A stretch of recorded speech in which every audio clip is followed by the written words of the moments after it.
For your patience. I'd like to call this meeting to order, 9:25. Can everybody stand for the invocation, please? Commissioner Duggins, can you give us the invocation? Heavenly Father, we come to you this morning. We ask for to be with the sickness, the people that are sick, those that have lost family members. We ask you to be with them, especially during these times, and their children, the unborn. Be with us to help us, direct us to lead the people in a better way, and be with our world leaders. We ask, we pray the end of the violence, and we pray for peace and prosperity across the world. Amen. Amen. Pledge of allegiance, please. I pledge allegiance to the flag of the United States of America and to the republic for which it stands, one nation, under God, indivisible, with justice for all. I salute the flag and state of Mexico, the symbol of perpetuity and unity.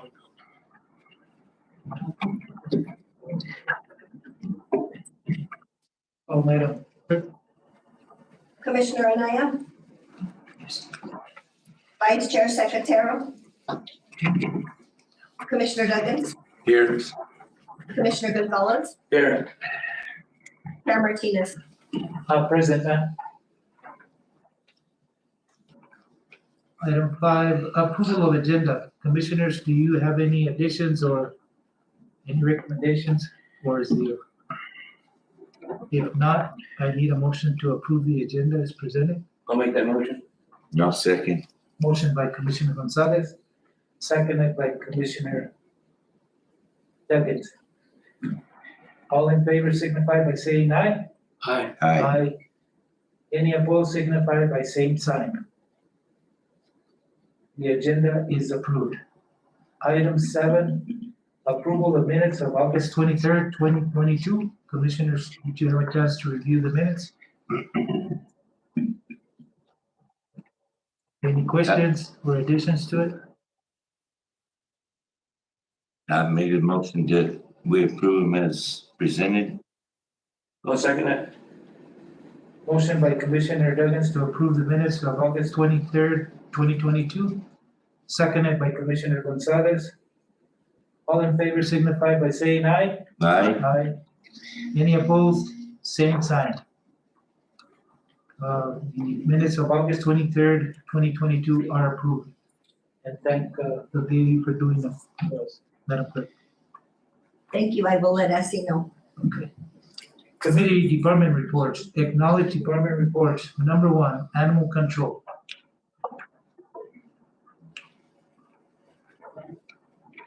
Hello guys. So Can you introduce yourself? my name is Jose Gonzalez. I'm with the Animal Control Ordinance Officer. Okay. So my title job is trying to explain the community in the county what the county commissioners want to, like, especially start cleaning the properties. And then it's kind of rough, you know. Some people don't listen, some people they do. I try my best to explain them. There's the ordinance in the county. The answer is, it's a free country. Nobody's telling me what to do with my land.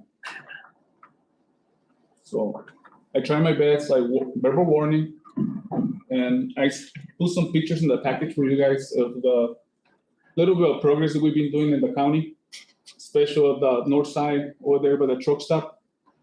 It's been about 50-60% clean already in the trailers as a fire hazard, you know. And I've been around the county speaking to people. You know, I know it's not gonna be one thing from one day to another. You know, it's gonna take some time.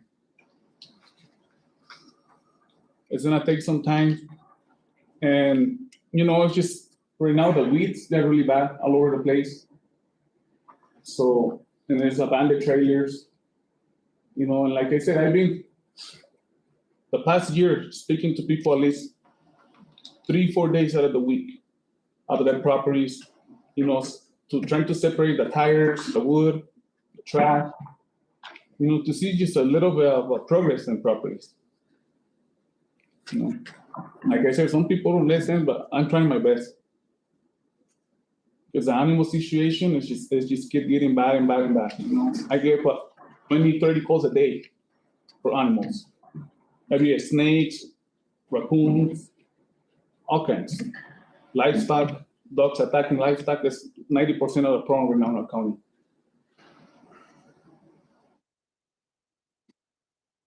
You guys more than welcome to come with me right along and to see how I do my job. I assist the marshals, sheriff's department, we all work together.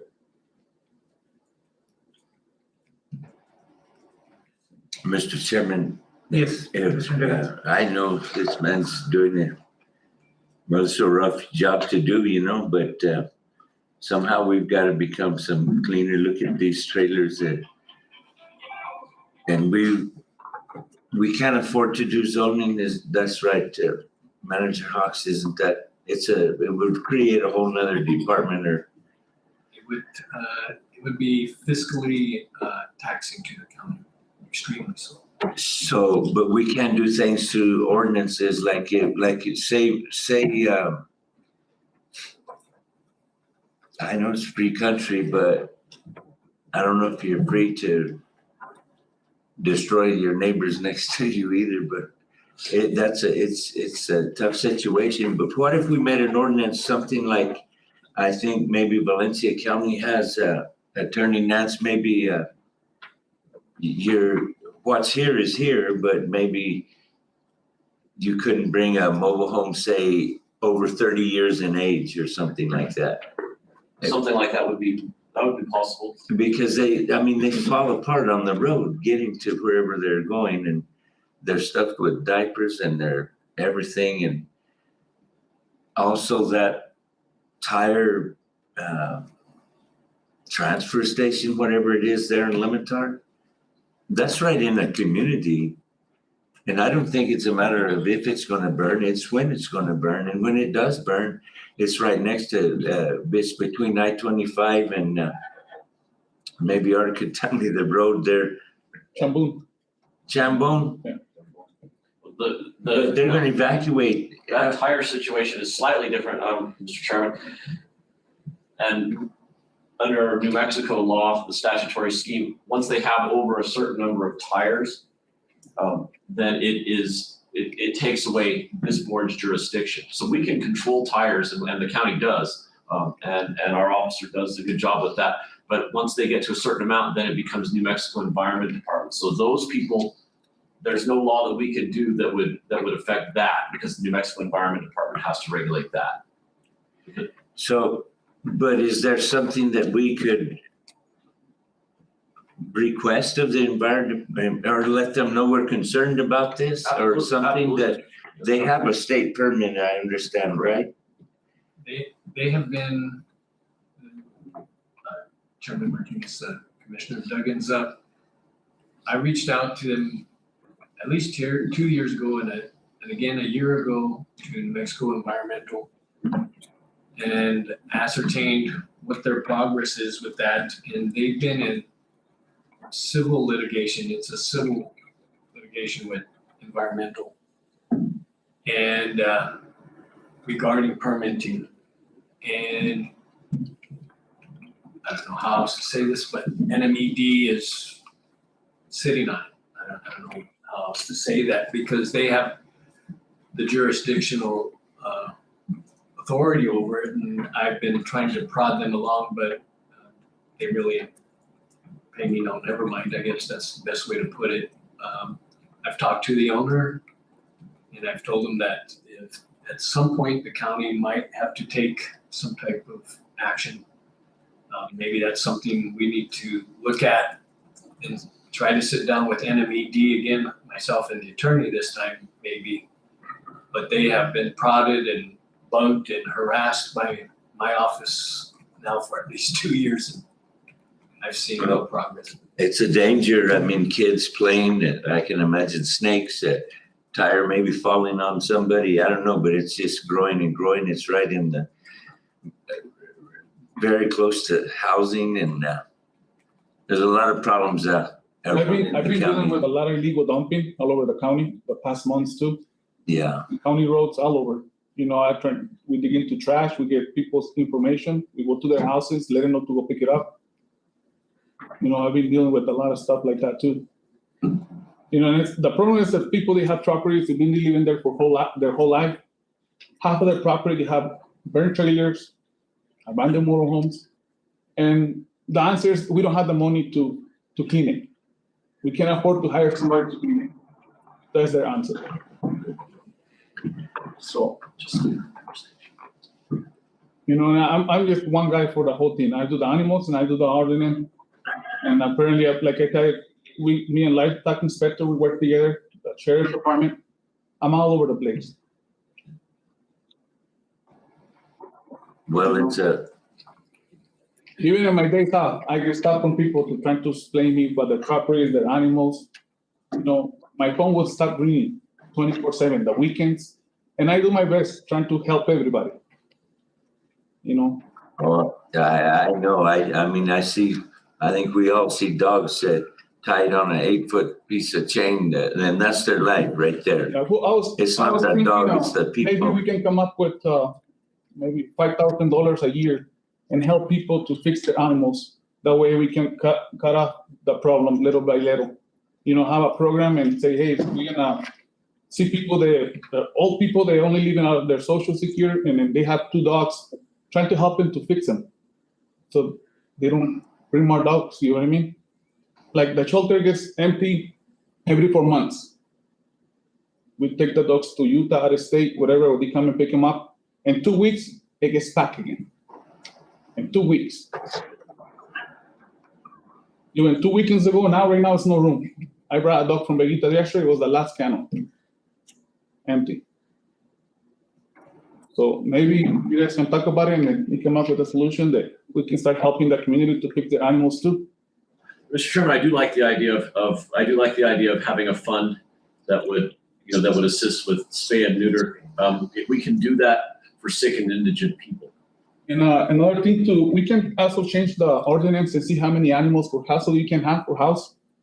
I think right now in the county, we go by Valencia, it's 11 for acre. Dogs are like, you know, it's too many. And 11 dogs, they're not gonna be fixed. They're gonna keep bringing more dogs and more dogs and more dogs. And the problem is that they go on and breed like Rottweiler and Pitbull. When we get the problem, their dogs, they're not just one breed, you know, it's 2 in the same head. And then when they start acting up, attacking animals, attacking the people. I learned the whole year the difference of the dogs, you know. I'm new at this, you know, I got hired, got through the job, and I'm trying to do my best. But I don't mind dealing with animals, it's just the community, the people, you know. I get called a lot of names, but it doesn't matter. I'm here to do the work. Jose, Yes, sir. my recommendation to you would be, like you said, funds for spay and neuter for people that really need the help.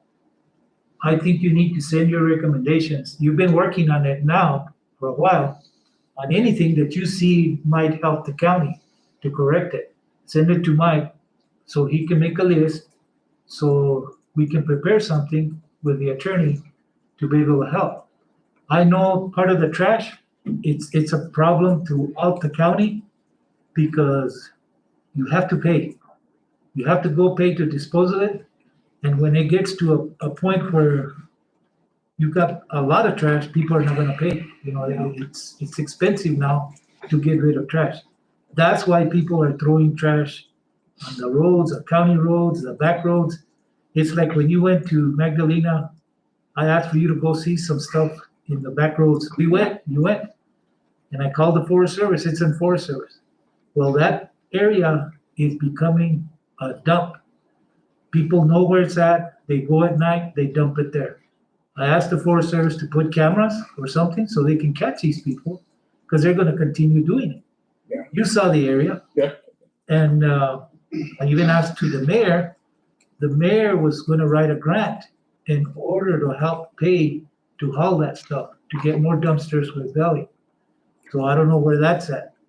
We need to look at that for manager. Thank you, Chair Martinez, Commission. Thanks, Jose. Actually, the county applied for a rate grant and received it 262,000 to actually buy equipment to address the illegal dumping issue that's was part of that grant. So now we're looking for, working in tandem with the other partner in the grant recipient to identify the equipment, the cost, and get that underway. So that is in the mix, the illegal dumping through the RAID grant. Just haven't received all the funds. We've been notified that we received the grant, but in the interim, we're looking at the equipment that we will need to try to get that implemented. What's the possibility, Mike, of getting some dumpsters at different parts of our county once a year or twice a year to provide an opportunity for people to go dump some of the stuff and we pay for it? Well, the concept of the RAID grant was exactly that, not only to buy equipment, but have sites to attempt to alleviate those opportunities to be involved in illegal dumping, when you could have a site where you could do it maybe every 6 months. The problem is there's always going to be the problem because of the size of some of the stuff that people want to dump, couches and beds and stuff like that. But at least that is part of the grant that we're looking at, probably dispensing those types of areas certain times of the year to try to curtail illegal dumping. And I know Valley Sanitation. was gonna start working on that. Maybe we can contact them and see where they are on it. I know when they were gonna write some grants in order to help with it. I know they've taken some dumpsters up to Magdalena, 3 different ones at one time to get rid of stuff like that. That is the RAID grant. Well, that's We the actually RAID. wrote the grant, but Valley Sanitation is very aware of what's going on. So we're working in tandem with them to address it. Mr. Chairman, if I might, I think I've said it in the past. Is there any money that we could buy like supplies and have like the school kids, the art class, the shop class, the 4-H class, something where these kids could make their own sign, and put their own sign with their own words. If we don't get every mind changed at that, at least we're helping form the future with the kids, to somehow be cleaner about it. And it just seems to me like a government sign I might not pay much attention to, but I bet if my granddaughter made one, I'd pay attention to it. This is where I live. This is my area. Please no dumping or something, whatever their words may be. I don't know. I know that's maybe hard to organize or.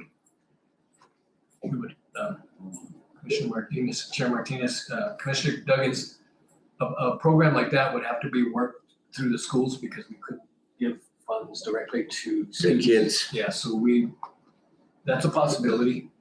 Like I said, that RAID grant has a lot of different things that are possibilities. So once it gets fully implemented, I'm sure there's going to be room to address different issues. I've been seeing in the city that people from tech, they've been cleaning people's properties, like helping pick up trash, stuff like that. Maybe you guys come up with something like that too in the county. But I see the people from tech doing it in the weekends. Volunteers, yeah. What about the jail? I was wondering too if you guys could come with the thinking that can get a little bit raised too. I'm getting $14 an hour for what I do. And sometimes I do what Smart Stop in the sheriff department does. I deal with people every day. Like I said, I'm only one person. Well, Jose, I think you need to have that conversation with your supervisor and then go through the manager. All right. Us as commissioners, we don't deal with that. All right, thank you.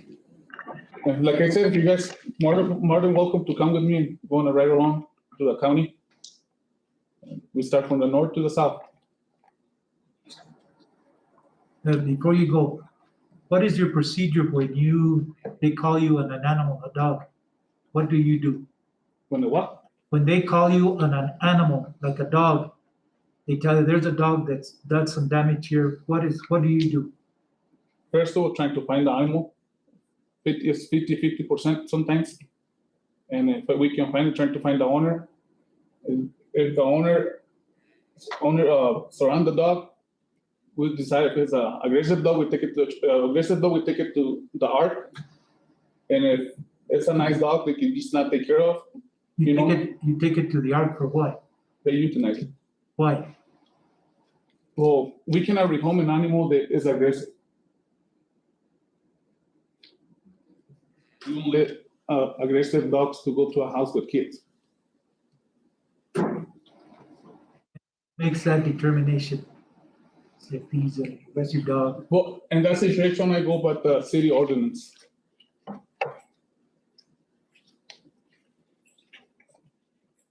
Especially when dogs are attacking people too. You want me to clarify? Yes, please. So he's talking on an incident where he's called upon either by a resident in which an animal or animals have attacked either livestock or person. And it's fairly obvious when there's evidence showing that the dog is aggressive, and then when he tries to capture it, actually he's had dogs go after him. And then therefore it's deemed that way. So then we follow the law of you can't rehome it. So then he follows that procedure. If we have, and I think he made reference to spay and neuter possibilities. I mean, we have people just coming in and turning litters of dogs into the city facility, and they say they're from the county. So, we'll get a bill for housing 11 animals. So we don't take them to euthanize them right then. They have a certain time period that the city then makes a decision if they can't be rehomed. So when the animal is compliant and can be rehomed, obviously the county and the city tries to get that done or have them adopted. And actually they bill us for either spaying or neutering them before they're adopted. They bill the county for those type of procedures, and of course the housing.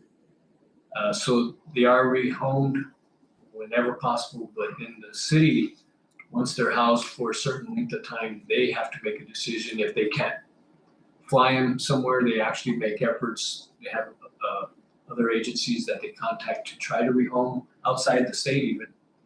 But if that's not a possibility, after a certain time frame, unfortunately, they're euthanized. So I think the spay and neuter program, and we've been talking about this for a while, how to implement it is probably the big question of where we need to go. But that would obviously allow us the capability of causing where people, I think 1 month, I think we had 10 or 12 different families turn in over 120 some dogs with puppies, So trying to rehome that many, you have a litter of 12 and 12 families, that's 144 animals. It's pretty tough. Well, limiting the number of dogs that you can have also. Cats. But, Mr. Chairman, so these would be maybe an ordinance to say, well, you're not allowed to have over 6 dogs or something, and you're not allowed to have a 30-year-old trailer, bring it to the county. All these ordinances take money to enforce, right? I would argue with the number of dog ordinance, for instance, if our ordinance already makes clear that your dogs have to be in well taken care of and in good shape. So that's where, the officer's discretion comes in. I'm not sure that we need something that limits the number of dogs, because with 20 hounds, and they can be the best taken care of dogs in the world. So it really does, it does take the boots on the ground to make that ultimate determination. And I don't think that in the situation for dogs, that putting a number on it matters, because then you also let yourself, well, I'm allowed to have 4 dogs. I only have 3. Leave me alone. But those dogs may be in bad shape. So we've already have those tools. It just takes a lot of resources and a lot of work to enforce. Mr. Chairman, I just gotta say, yeah, you know my dogs. A lot of people do, but they're dogs. And if you were to walk by my house with another dog, they're gonna go investigate it. And they might get in a fight. And my dogs are nice dogs. And I would hate for that to be mistaken as now you got an outrageous threat or whatever, because dogs fight. And if you get in that fight, well, you're probably going to get bit. I don't know. It seems to me like, well, it'd be hell to pay if somebody killed my dogs, all I can tell you. I've been telling people no dog should be out of their properties. Well, I mean, inside their property, they should not be in there. the kids shouldn't either, but they are, no?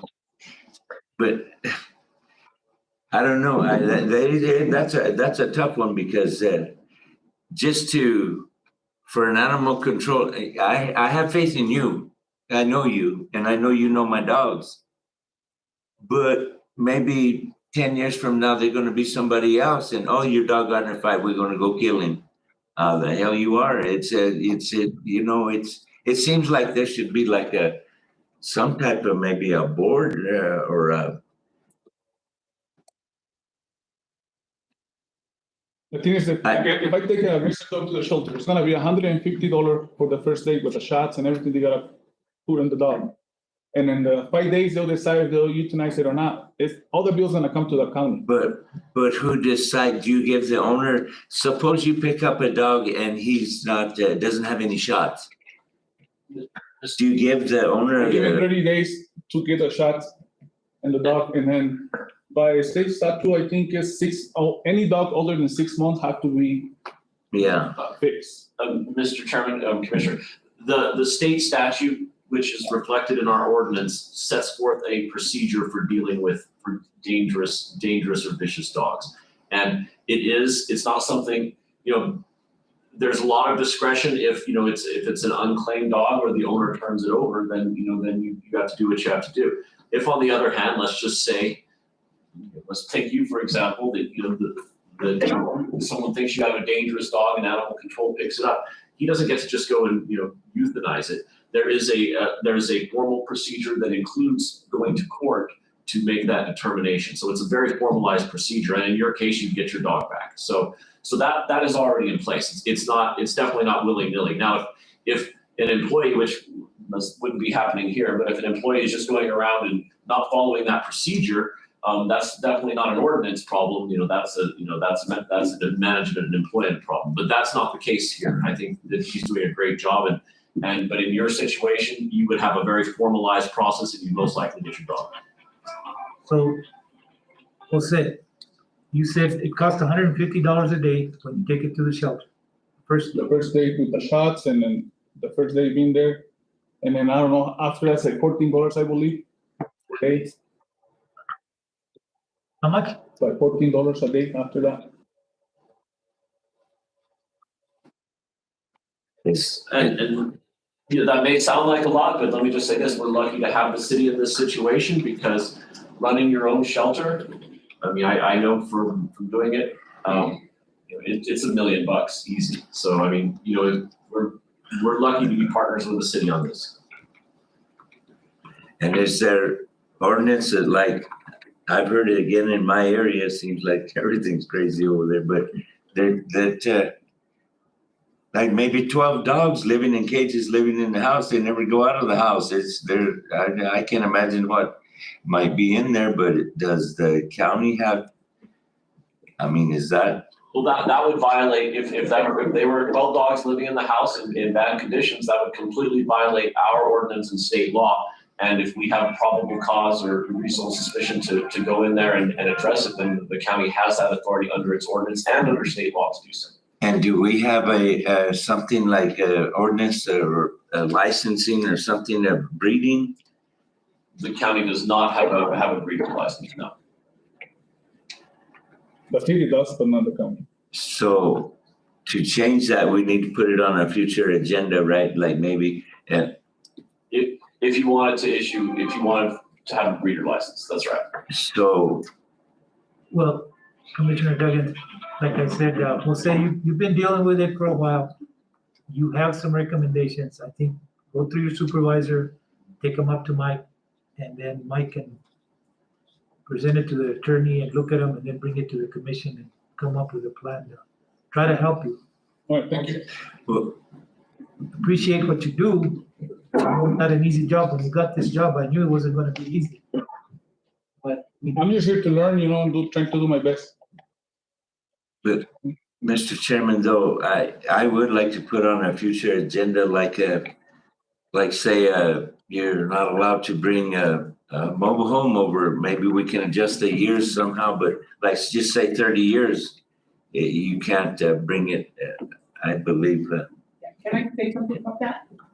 I think, I agree with you, Glenn. I think we do need to have an ordinance for mobile home. Valencia County does. You can't take a mobile home in there. You can't take a mobile home in there that's, under, I think, the year 1980 and 1985. You cannot move it in there. I think Socorro County needs a mobile home ordinance.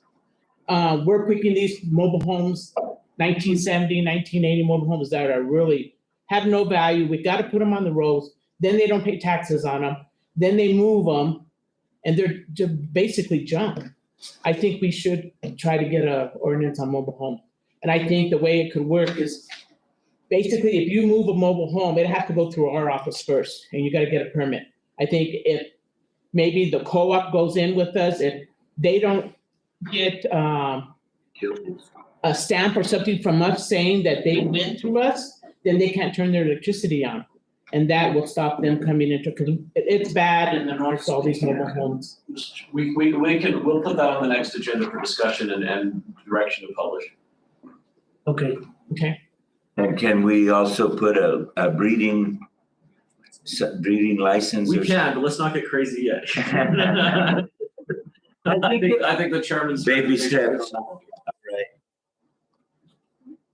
and, the permit for tires, Mike and Adrian, to get one to the state, is it still 100 tires? If you have more than 100 tires, you gotta get a permit? I think so. Okay, so anybody that has less than 100, We control under our ordinance. okay.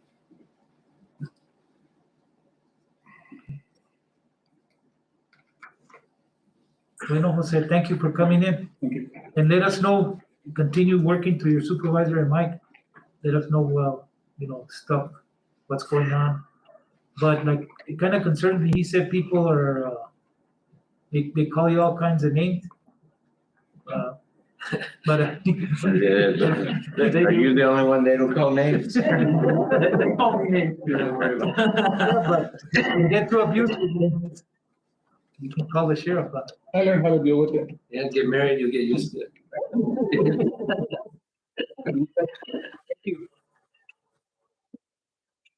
Detention center, did everybody have a chance to review the packet, or we have someone from the detention center?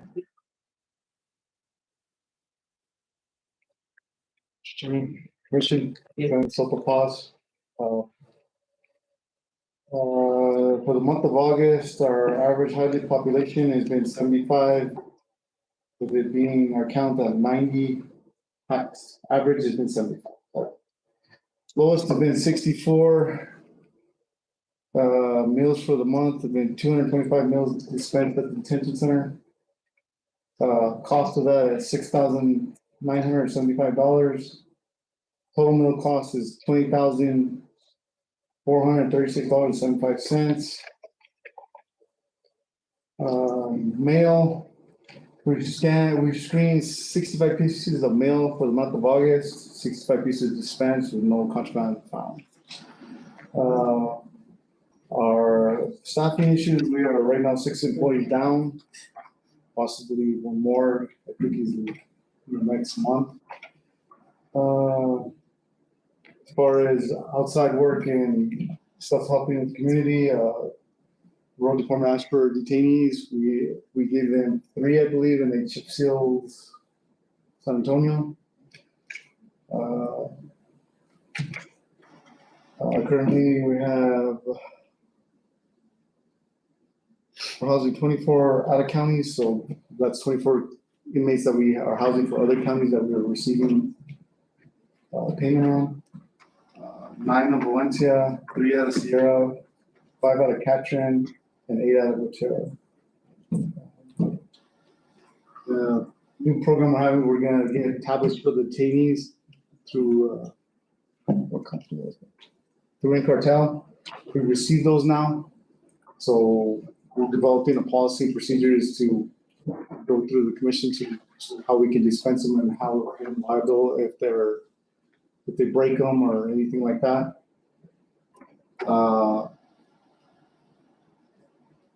Construction for the solar panels is almost complete. I'm just waiting on the panels now from what I understood. That's it. Any questions? Go ahead. What's the purpose of the tablets, I guess?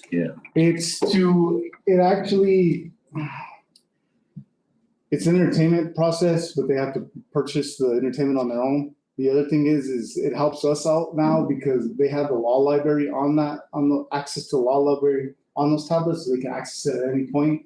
So that basically takes the liability off us as far as getting them to a library if they want to do research for their own cases and stuff like that. Do they have access to the internet? It's limited. Yep. They have to basically screen whatever they want to access to. It's not just a free for all where they can access everything. Thank you. So if they wanted to use it for education somehow, other than the law, to hopefully change their lives, they can do that? I believe there are GED programs that are going to be available and books that they can check out on the tablet to further their education. Yeah. I think that's. Yeah. So, And then it's afforded to everybody, or they have to? It's to everybody. If you've been there, the way we're trying to process it, you have to be there at least 30 days to get one. Once the 30 days are done, then we can issue one out, and then they are allowed to.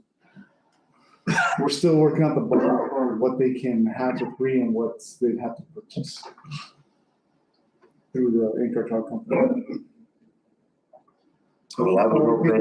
If it's something that's educational, I don't see why we would. Right. I have a question now. You said you were short 6, Yes, sir. but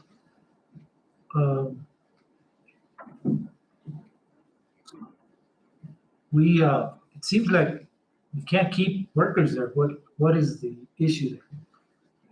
Right now, there's pay is the big issue that we're running into. Like, for instance, Romeo County, they just came out with a $10,000 sign-on bonus within your first year. So that's how they're recruiting. It's just recruitment and retention. And we have some programs in place, like the RISE program, where we're doing the retention, but it's mainly the pay. We're not very competitive when it comes to other facilities and bigger facilities. But then again, those counties have more of a budget than what we do. And by being short, I noticed on the overtime report, we're having to pay it there, right? Right. So what is a normal shift for an officer? Like now that you're short-handed? Right now, we have in place a mandatory overtime. We very rarely have to go to that. We usually ask volunteers first who wants to take it. Most of the staff picks it up. But for an average shift right now, we're running 12, so we'll do 12 Monday, Tuesday, they're off Wednesday, Thursday, come back Friday, Saturday, Sunday. And we're on that rotation they're off every other weekend and it's a 12-hour shift. And there's 3 days off and then 2 days off that they're on. And the reason for that is that's the one that we found that works the best as far as staffing and keeping everybody somewhat safe. Let me ask you this also, the last time we went to visit the detention center, I noticed there was quite a few female officers. Do you still have, what's the ratio of females to male? I can't think of that right off the top of my head, but we are receiving more female officers than we are males. In my years of here being here, that's happened a few times. I don't know why it happens like that, but it seems like more females are more interested in that line of work than they would be the males. If you get to a point where it's 90 people, that's quite a few. If it gets to a point where we can send some of these people somewhere else, right? Correct. To be able to house them safely and to be able to keep the officers morale.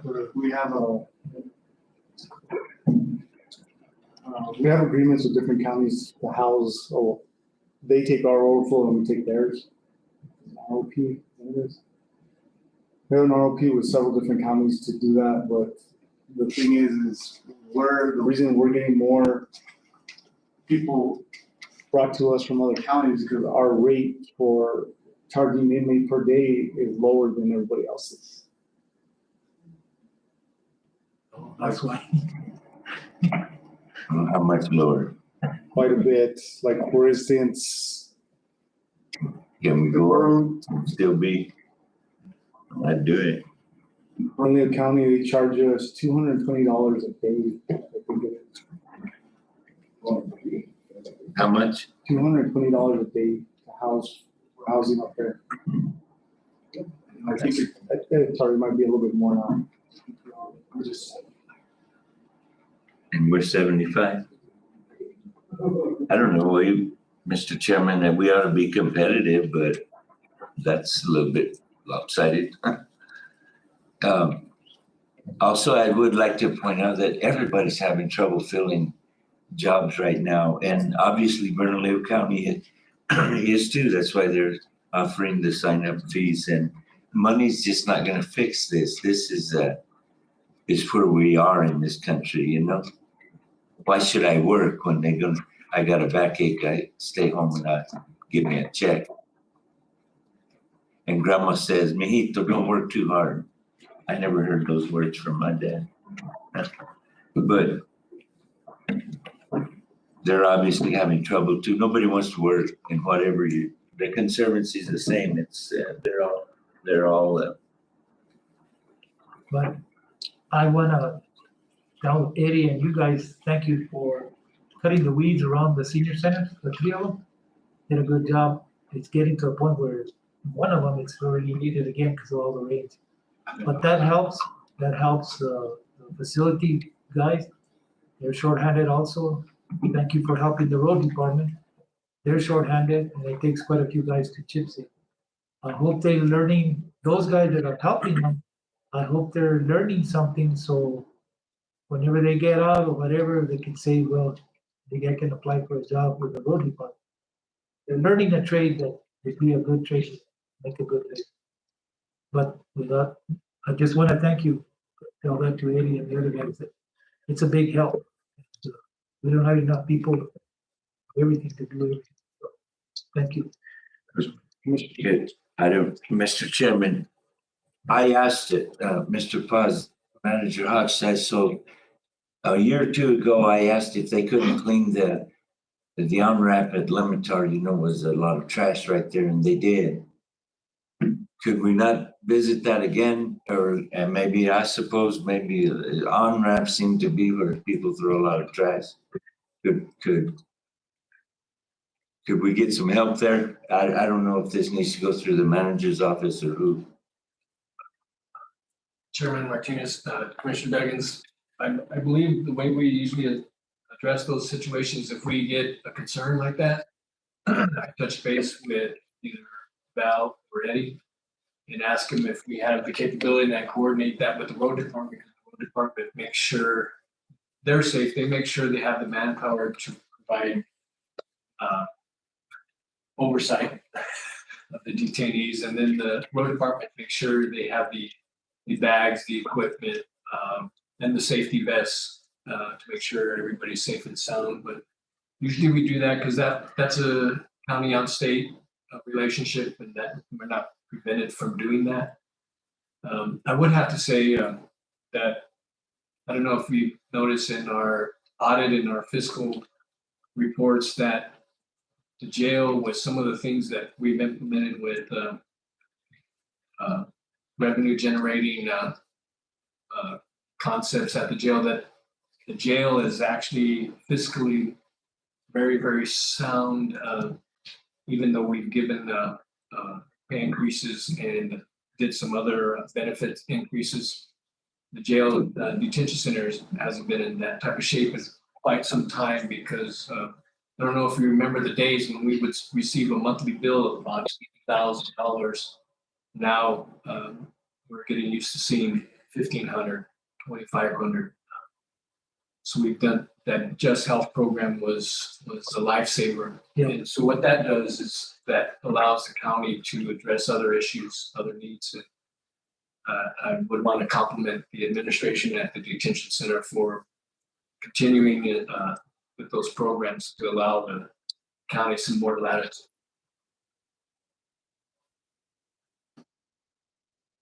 Thank you. Okay, SCCAP department. Good morning, Commissioners. My name is Stephanie Zarate. I'm the grants clerk. Athena is training, so she sent me to present her report. It's on the RISE program, which I really am answering questions you have as best I can. She sent you some statistics on the numbers of compliance clients that they're working with, and some new programs that they are working on with the schools here in town and also in Alamo Magdalena. She also sent some pictures. They're kind of small on some new posters they got approved through Alamo Magdalena, and a bumper sticker that they're going to start distributing. I have bigger slides if you want to see them. Very nice.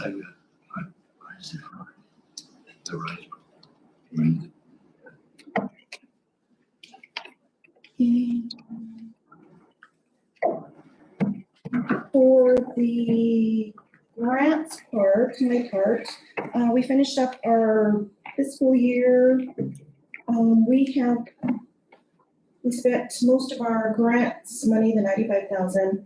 What was left was $1.56 in our detox grant.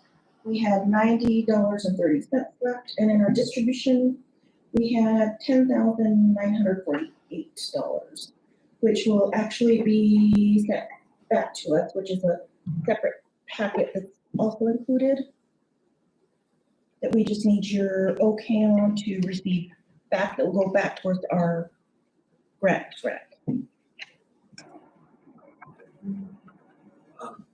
Mr. Chair. Go ahead. Chairman, Commissioners, I have that up on the board. That is the application that I have intent to sign under the board's authorized authority, that we'll be applying for that, and we'll let you know if it's received.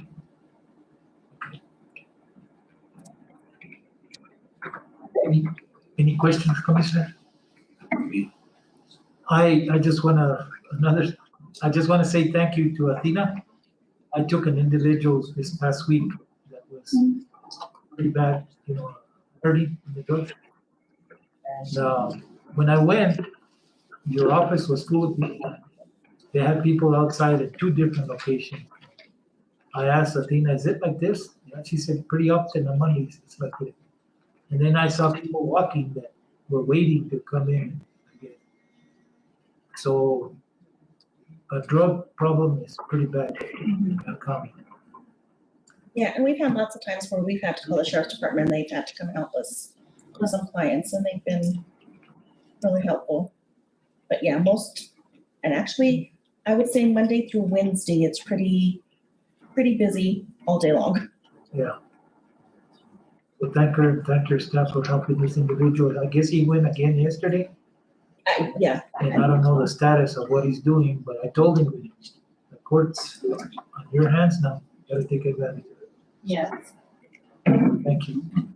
Thank you. Mr. Chairman, on that subject, this commission wrote a letter to the governor requesting, to Go for the. get a hold of that border, the fentanyl problem coming across the border. Have we received any kind of acknowledgement from the governor acknowledging our letter? And not only this commission did, but maybe about 6 other commissions that I know of wrote a similar letter. Has there been any, nothing? No, sir. Well, how do they just blow us off? I know there's a bigger wheel than us, but still, we're the commission. And can we send another letter and what's up with this? You've never responded, never even acknowledged receiving it, right? Certainly, we could follow up and. Could we do that? Is it possible, and maybe if the commission sees to see it, to send it to all of our higher up representatives, the US Senate, Absolutely. I hate to have you go to your typewriter so much, Nance, but really, it's, I heard, I think it was on news this morning, we've lost 200,000 maybe across the country in the last year, something like that. And yet we don't get a response. And we're the commission, is the commission not the governmental board that's closest to the people? It is, absolutely. Well, I think we need to respect, we Well, need to hear. Commissioner Duggins, I think you're saying to direct the manager to send another letter. Can you do that? To resend and send it to our congressional delegation. That's right, and to send something to Santa Fe. Requesting a response. Yeah. Certainly. Thank you. Any more questions? Comments? Item senior volunteer program. You guys read the report that Ms. Linda said? So I guess we went to manager's report. Mike. We already covered it. Thank you, Chairman Martinez. Commissioners, in your packet, I'll try to be brief and go over this. There was a signed agreement with Agriland, a qualified appraiser from the list of provided appraisers from BLM.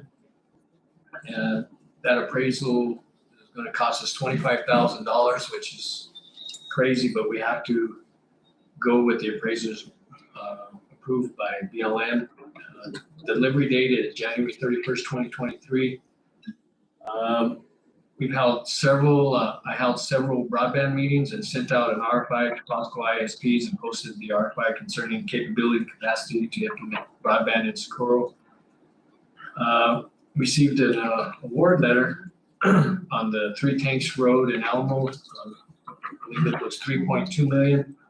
As you can see, altogether, it's $3.1 million, and the county's match will have to be $155,000. So we got to make sure we secure that.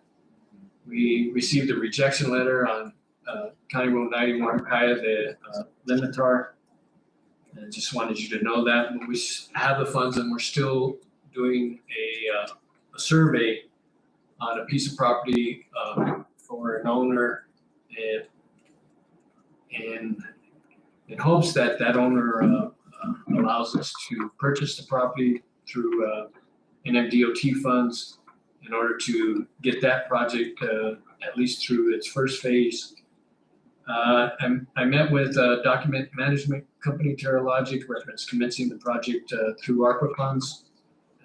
We have to go through certain guidelines of how we had to do that. So it took myself and Adrian and Sammy all working together to make sure that we're following all the requirements of expenditures on that project according through US Treasury and ARPA. We did meet with the assessor's office regarding new platform to implement making access to documents with greater user-friendly capabilities and those for the community. Also, our GIS and Mapper, Gail and Elaine were in on those meetings. Held another meeting with Aging Long-Term Services and AAA via Zoom, the subject matter expert, reviewed other program documents and reviewed with us those results. The results are, as the county has stated before, that the costs are the costs and there's no cost savings that would be realized through any type of different type of training or any other type of application. So we're moving forward with some other ideas and methodologies that we're hoping we can implement to go past our transition stage. I held a project management meeting with Year Out reference progress on various county sites. One of the things that I wanted the commission to look at is we have a solar carport that's going up on the south side of the courthouse, east side of the courthouse. And we can't settle on colors, so I'll go through this color chart real quick. I wanted Seattle Seahawk colors, so I Nothing really right now. Go on. some people like the 323. Quaylen liked 49er colors, red and gold. But, Blue, yeah. Manager Hawks, what's gonna be colored? It's a carport with. So they have the two support beams, ones that are Galvanized. yeah, vertical, and then they have the horizontal beams that hold the. I like John Deere green, really. Yeah. This is, I'm kind of, this one will make sure that they don't hit it, a bright color, at least on the support beams, and then whatever color you would like on the horizontal ones. So, if you choose this and that color, this happens to be the Seattle Seahawk colors, but, I'm not partial to any of these. They won their game for the year. Yes, so. That yellow, that Bright bright yellow, yellow, no? Yeah, because you definitely don't want it to blend it with the building, and you definitely don't want it not being seen at night or winter evenings when we're cooling in and cooling out. So if you give me some direction, we'll move forward on that. Red, just kidding. I can't see the numbers, but It's one right there. Almost keep going. Show them the red one. Like that. Ray will be the tiebreaker. 401, 410, 14 410. on the support. How about the vertical? Everything. No, red. but I like blue and white too. It's gotta be. that safety yellow Okay. And then you don't and really John care. Deere green, it's just good together. They go good together. Okay. My barn's like that, it's good. Okay. Whatever. So I think Is that 347 or something like that? yeah. We'll get it close. That way, Surprise us. What about the red then? Flip a coin. Yeah. Anything else, Mike, on your report? I think everything else is included. I'll entertain any questions that you have. I did beat on a lot of other Yeah. projects and instances, but it's all in the report. I didn't have some specific questions. Question I have, Mike, is, we met with the Forest Service supervisor. Right. Has she contacted you with the contract, the new contract? No, Chairman, she has not. Because, we've been getting emails from residents in different roads, and part of that is their responsibility to respond back, to give us permission to do major work, if that's what they want. Routine maintenance, that's our problem. But maybe, if you don't mind, send her an email telling her what's the status of the contract, so we know what we gotta do. I would be remiss not to mention that on the broadband meeting, since that's a very, very, very intricate and important item that we did receive 2 responses on the RFI and discussed letters of support for mid-mile and reconnect concerning the 2 respondents, Western New Mexico and Resound. Then we're also reviewed a non-disclosure. I had the county attorney assist me with that. We sent them our revisions. I haven't heard back from them. The committee believes that the aforementioned are some of the first steps, followed by the need for more maps. Because as you remember, the county has earmarked $250,000 out of ARPA funds to assist in that project. And so before we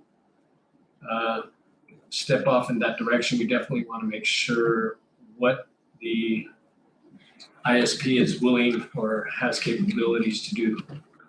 So I wanted to mention that about broadband. That is very arduous, complex, intricate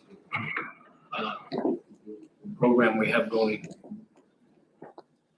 And last question, Mike, for me, the cabinet secretary for the long-term aging, Katrina, has she gotten back to schedule another meeting?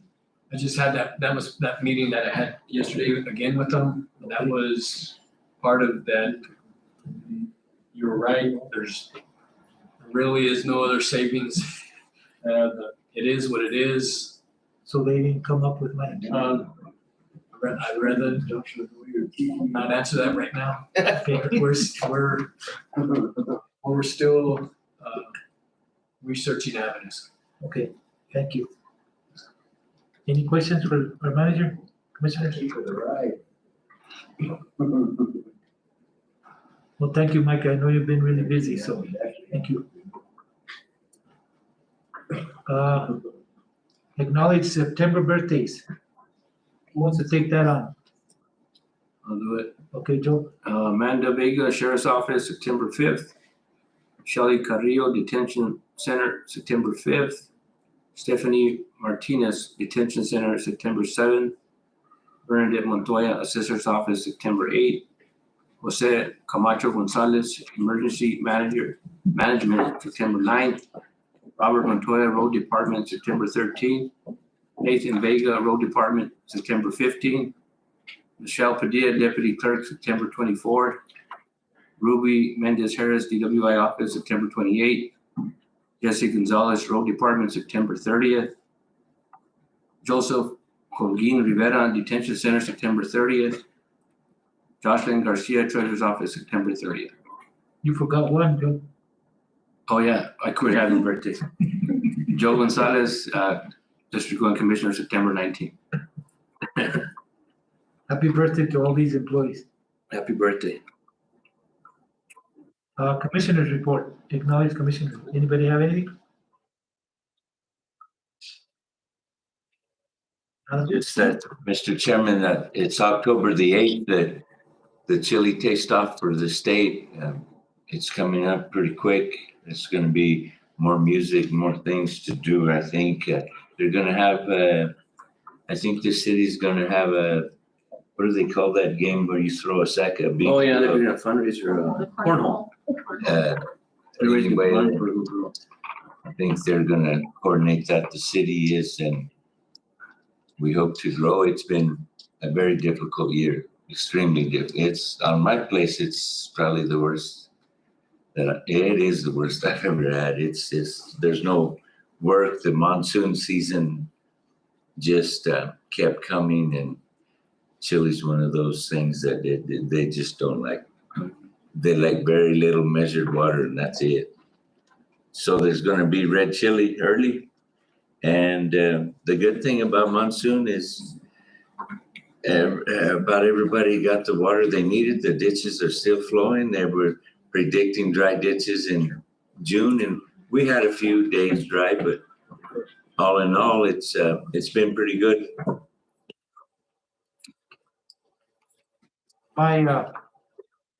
For me, Commissioner's report, we have a young lady that's gonna do the comment on the public comment.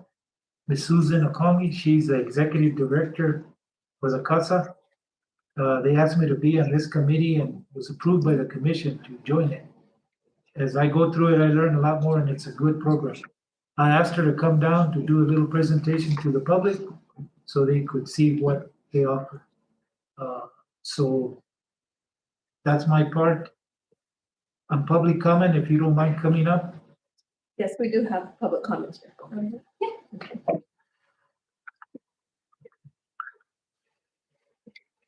Good morning, I'm Susan O'Connell. I'm the Executive Director for the Rio Grande Valley CASA program. If you're not familiar with CASA, CASA provides skilled volunteers to speak for the best interest of children in cases of abuse and abuse. In these cases, the parents are assigned an attorney. There's an attorney for the state, but the child remains without a voice, without a CASA. So our volunteers are very, very valuable for the judge to understand all the intricacies of a case. The program's been around since about 1977. In the state of New Mexico, we are privately funded. So we are constantly seeking funding through grants and private parties. But mostly we seek volunteers because it's a very difficult task to see the things that we see. So volunteers don't generally stay in this program for very long. It's very difficult to witness the things that people do to each other. I came from Florida. I was a CASA in Florida for 20 years before I came here. I was in law enforcement for 15, so I have a strong background in this. I've been in this program in New Mexico for 6 months now, and I am looking forward to working in Socorro County. We serve the 7th Judicial Circuit, which is Socorro, Sierra, Torrance, and Catron County. We are the largest district in New Mexico, and in fact, we are the largest district in the United States as far as landmass. We cover over 21,000 miles. So if you know anybody who would like to volunteer to be a CASA, they can contact me directly, and we would be happy to talk to them. And, we are looking to expand our program in the next couple of years. So if there's any organizations that want to partner with CASA, we would love to talk to them as well. And I greatly appreciate your time, and I greatly appreciate you, Commissioner, for sitting on our board. We really value your input from Socorro County. Thank you. Thank you. Thank you for coming down. Thank you. Thank you. Any other public comment? Yes, we have Mr. Gonzalez here, public comment. Okay. Oh, yes. We have to have some motion.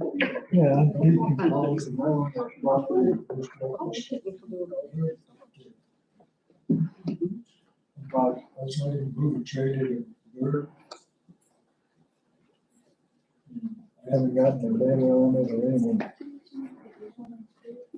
You heard us moving a trailer, sir? No, I guess they want us to move that trailer out of there. I don't know anything about it. I can't, Chairman, or I can't hear him. This is the best thing I can Can you say. speak a little louder to the microphone? Well, that trailer's been sitting there for like 20 years, but we got no way to move it. I told them, if you guys can figure out how to move it, I'll help you, just to get it out of my yard. No, my dad's yard, actually. On this, did the ordinance officer come to talk to you? Is that? They what's going on? talked to us here, day before last, about the weeds. I brought a bobcat out there and cleaned it. He didn't say nothing about that trailer. That trailer's been there for years. And, there's a frame on it and put it next to mine, build on it. I haven't gotten a letter or anything about it. I just heard about it. I just found it. How about if I take your, Jim, you wanna get his name and number? Let my executive assistant get your name and number, and I'll get in touch with you later this week, see what Okay. it all entails, okay? And they've been asking Juan to get them dogs out of there, or Jose, that they get them dogs out of there. There's like 6 of them in there.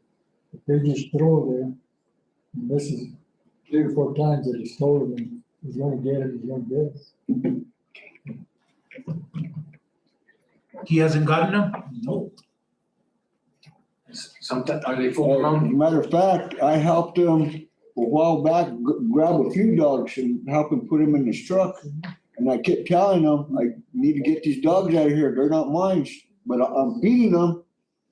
The nice guy that I am, can't let them starve, so. They haven't picked them up. Can you address that, Mike? We'll have our manager talk to Jose about it. Betcha. Thank you for coming. Thank you. You guys have a good one.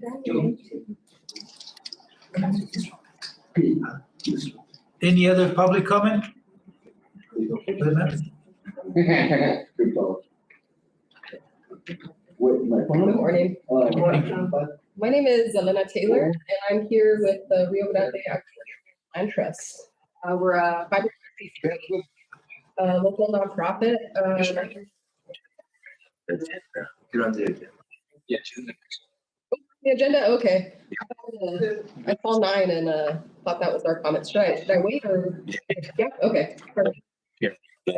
Okay, thank you. Thank you. Okay. Be nice.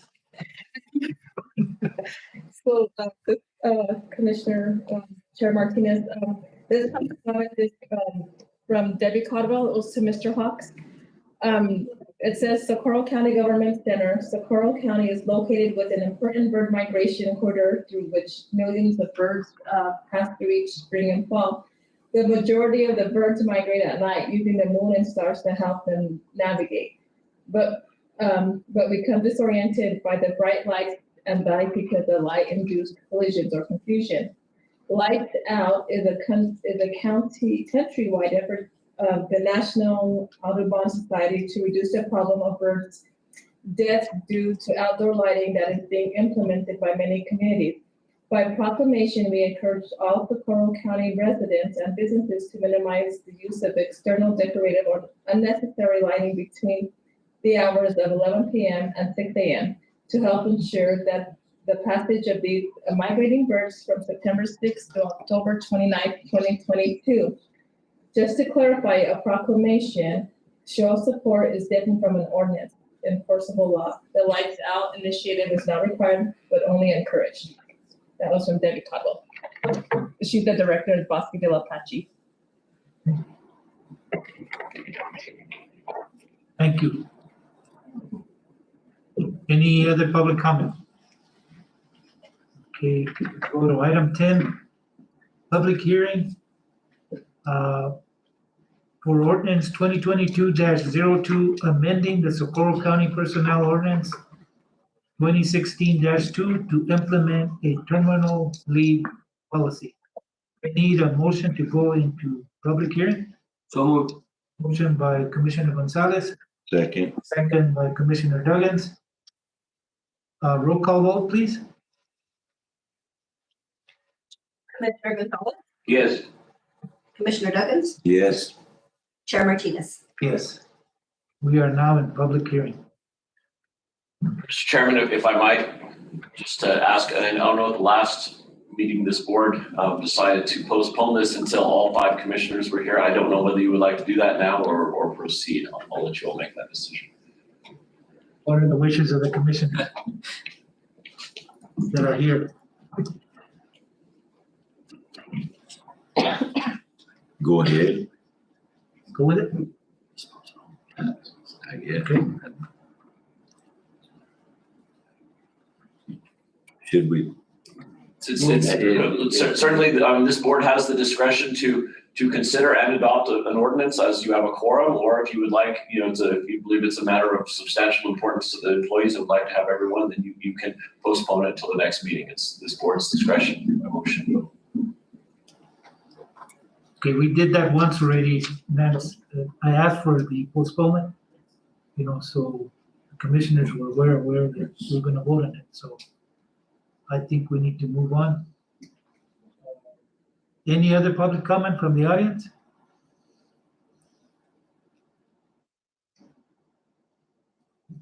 Hearing none, then we go to new business. I need a motion to return to So moved. the public meeting. I second that. Motion by Commissioner Duggins, second by Commissioner Gonzalez. All in favor signify by saying aye. Aye. Aye. Aye. Any opposed, same sign. We are back into new business. Did we need a? So, if I might, Mr. Chairman, if I could just, by way of introduction, set out again where exactly we're at and what decisions need to be made with this. Before you was simply a draft ordinance, and you all need to make some important decisions regarding how it's going to proceed. What's before you right now is a terminal leave ordinance, and what that means and the way it's currently designed is that if county employees have been employed here for 5 years or more and have been in good standing with the county, and are separating from employment under para, they're retiring, or they are their position is being RIFed, reduction in force. For instance, if you're laying off a department or you're cutting out a program, then you would be eligible for terminal leave the way it's currently drafted. And that means that if you're just quitting because you want to go to work at Tech instead of working here, under the current draft, you're not eligible for it. This is only a benefit for long-term employees or employees who find themselves in a situation that's not their fault. For instance, a reduction in force. The way it's currently written now, again, everything here can be changed by this board at this meeting, but the draft before you says that. So you do need to think about whether you agree with those eligibility requirements. If you don't take advantage of the terminal leave, which what terminal leave basically means is this, under this draft, is if you have leave, sick or annual leave, basically, let's say you have a month of leave left. That means you don't have to come to work for the last month, and you get paid out for that time. You just get a paycheck for that amount of time. You do not receive benefits on that leave. You don't get additional para. You don't get additional other types of benefits, but you would not have to show up to work for that amount of time unless there's a situation where the county would require you to. The county manager would have to make that determination. For example, if you have to wind up a project, or the county manager determines, you're retiring, but we really need you to put in a few hours to train this next employee on this computer program. And the county manager would have discretion over that. The way it is currently written, and this needs to be addressed by this board, you are limited, it limits you on the amount of leave that you can be paid out to 280 hours of annual leave, because that's the limit in the personnel policy. That's all you can have. So there's really no difference between that and just getting a check at the end of your time period for the 280 hours. And then it limits you to sick leave conversion, which is what you're allowed to convert to annual leave, which is a very small amount. That's only 8 hours. And I think that's the portion that this board really needs to discuss, is how much sick leave you would like to be able to convert out. If I'm not mistaken, there's not a cap on sick leave. So I know that Commissioner Secretaro made a good point that, you know, we need to decide what that cap would be in this situation. Right now, the way I have it written is, I would argue that's too low. I mean, that's too low. But do you want to you have the ability to say, pay them out for every amount of sick leave that they have accumulated. You have that right. Or you could say, let's cap it at 300 hours or 100 hours or, you know, whatever that might be. And I do think it'd be important to hear from the manager on that, because, you know, the budget will be affected, because this would be an additional benefit that you would be getting. I know of the last commission meeting, there's, you know, there are pros and cons to this, and this board discussed it. You know, some of the pros would be, hey, you have a good employee who has never taken a sick day in his life, and has been a dedicated employee. Why shouldn't he receive that benefit of getting paid out? So that would be one argument. The argument of capping it or limiting it would be, well, A, you know, you may have accumulated this sick leave when you were making $7 an hour, and now you're making $30 an hour. Why should you be paid out, you know, for that amount without a cap? Or, for instance, not everyone's going to benefit of this. If someone gets super ill, you know, someone has cancer and they have to use up all of their sick leave, well, then they don't have a benefit at all. And then, so I'm just restating arguments. And then Glenn's argument at the last meeting was, no one else in the world gets sick leave except county employees. And so they have that benefit. They should use it for being sick or lose it. And that we've already given them a benefit and they shouldn't be paid out for that benefit. And that was Glenn's further argument. So this is completely a policy and fiscal decision that, you know, with that said, I'm here for any questions, but it's up to this board to determine how you'd like to proceed, or if you would like to proceed. So in other words, Adrian, we have an employee that is rifted, a department, all that department is rifted. So with this policy, they would have a chance, if we approved it, to collect on vacation and sick leave. Say that they had 600 hours of sick leave. They would be paid their hourly rate with 600 hours? If you chose to say there's no cap, it depends on what this board decides. That's the big question mark in what's written here is with the sick leave, is there a cap? And if so, how much? Right now, it's very restrictive, but that's just as a draft. You all need to make that decision. But yes, to answer your question, yes.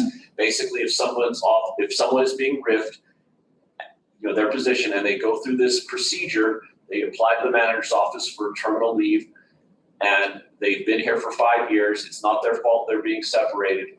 Basically, if they're being riffed, say, you know, your position ends January 1st. Well, if they have 30 days worth of sick leave and you all agree to that, then they can stop coming to work on December 1st and continue to get a paycheck until their leave expires. And for the PRA retirees, say that I put my 25 years and I say I'm leaving tomorrow, Mike, and I have 400 hours of sick leave. I'm applying for terminal leave. Then that employee also will, if we approve it, 400 hours. If they do it in enough, they have to do it in advance, and that's why there's an advance requirement, because you have to calculate out how far you can be. If they don't do it in enough time, they're just going to get paid out per the payout policy. The current policy is 25% of the sick leave.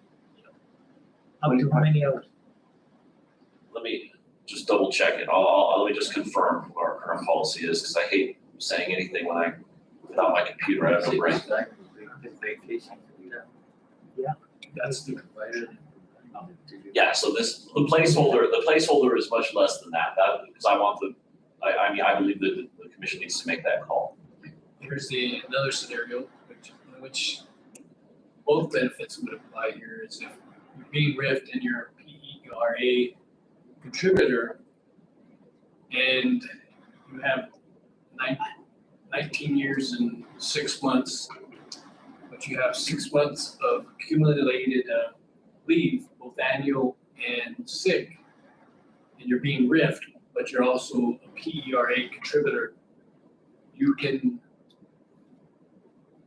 put in for terminal leave and still not be an employee because you're RIFT, but you're still paying into ERA, you would receive the other 6 months towards your final ERA benefit. But again, it would take an advance notice by the county, not only the county, but of the employee. That's their intent. So then they would retire. PERA is the defined benefit plan. So the calculation is years plus your top 3, and then you get a certain percentage. So that employee would reap that benefit if they're a RIF and they're a PERA contributor.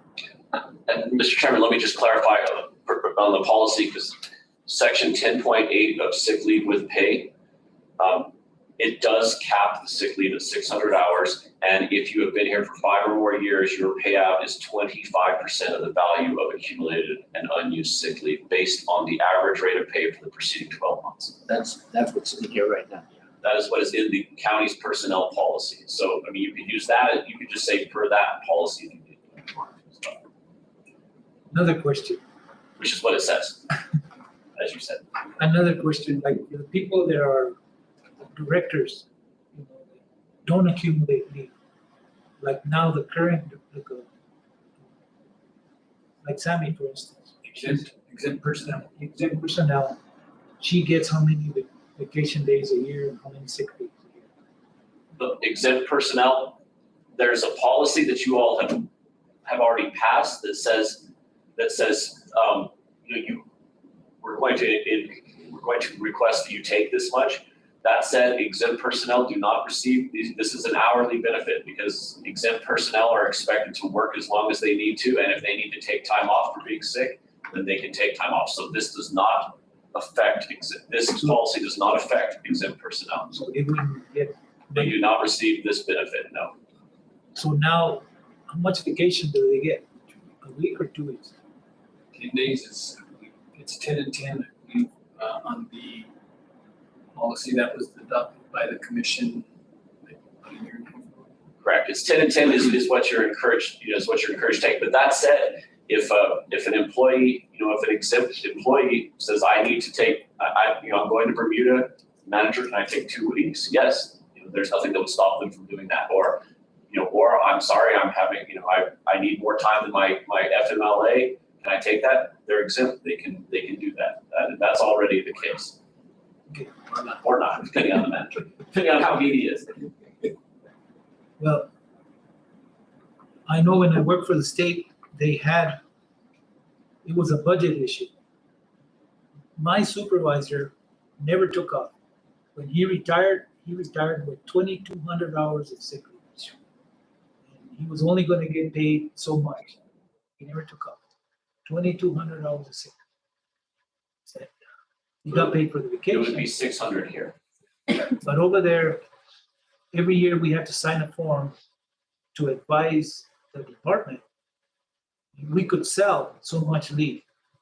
But if we intended to retire, they needed to know in order to be able to pay, because if we had 100 employees retiring, they wanted to make sure they had budget to. We don't have 100 employees. We have both of those policies in place. Okay. Well, have you guys had a good chance to review the thing? On average, how many retirees do we have a year? Eligible, we're gonna retire. Eligibility and actual, Chair Martinez, Commissioner Gonzalez. Eligibility, we have several that are eligible, depending on what they want to move in at, what percentage. Actuality, in my experience, more than 2.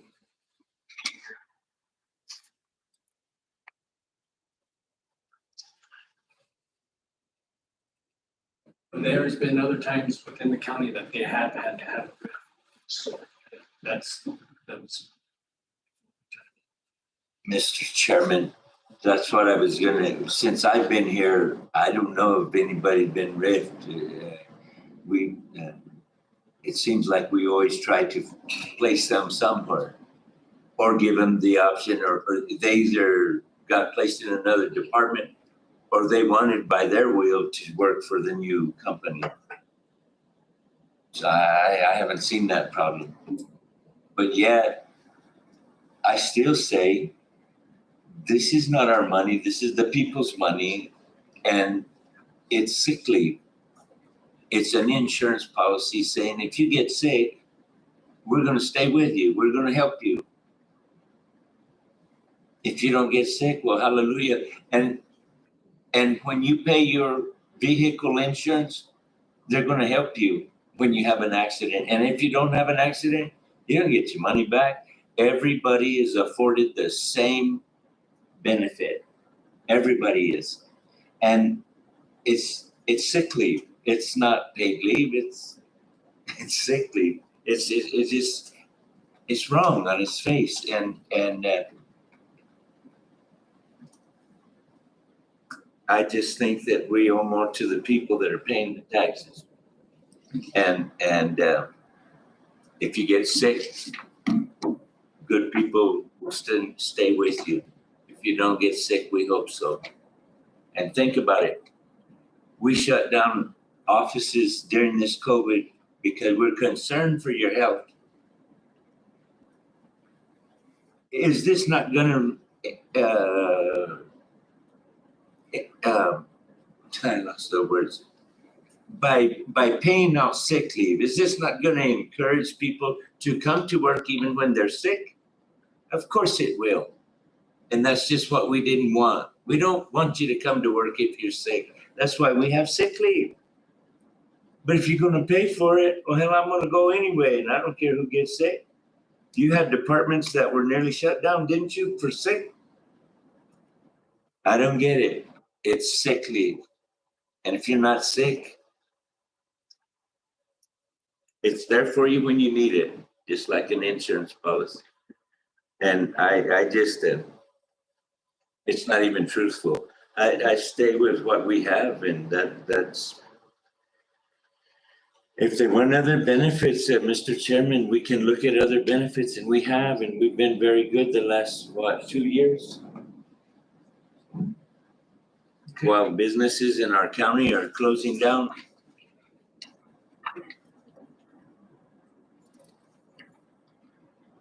I only had one comment on one of the employees in the email. Did you get any more comments on this policy? Not beyond that one that we had last time. That was it. Well, commissioners, you ready to vote, or do you feel we need to table it and We've discuss it more? tabled it already, no? I'll make a motion to approve it as it's presented with the 280 and the 600 max. And if that passes, I'm gonna go ahead and cut and paste and put the actual language of the ordinance in the policy instead of just referencing it like I did, and that way it's crystal clear. If it passes, if that's all right with you.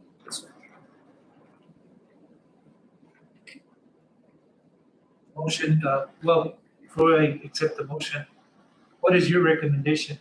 Mike, you deal with this every day, deal with the employees, you're the manager, Sorry. you deal with the budget, president.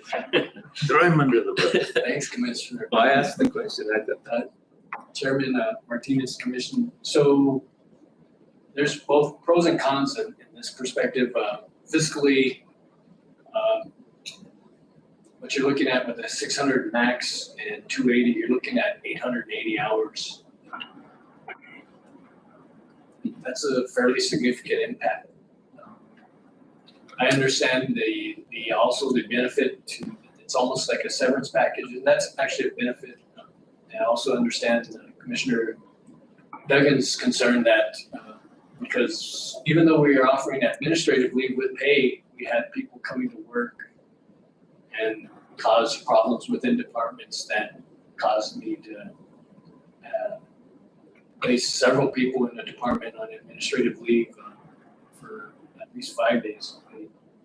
So there's both concepts. I think a middle road, if you're looking at fiscal impact not being so extensive, maybe something to the effect where the total amount of annual leave and sick leave is 600 hours total instead of 880. I can see where sometimes that, especially if the county is struggling thank God we're not in some of the boat that we were a few years back. But my take would be something along the middle road, about 600-hour max. So, And if I might, Mr. Chairman, Mike, I think the proposal from Commissioner, It's that number. it's 430 would be the max. Because it's 600 with 25%. 25%. 25% of 600 is 150, plus the 280, so I think with that motion, it would be 430 total. yeah, I misunderstood that you were going to see. So 430 Would be the max, that sounds. if everything went right, which I can't see that now. So that would be 280 vacation paid, max. And then 156, 25%, 600. Mr. Chairman, yes. Attorney Nance, Manager Hugs, why is vacation and sick?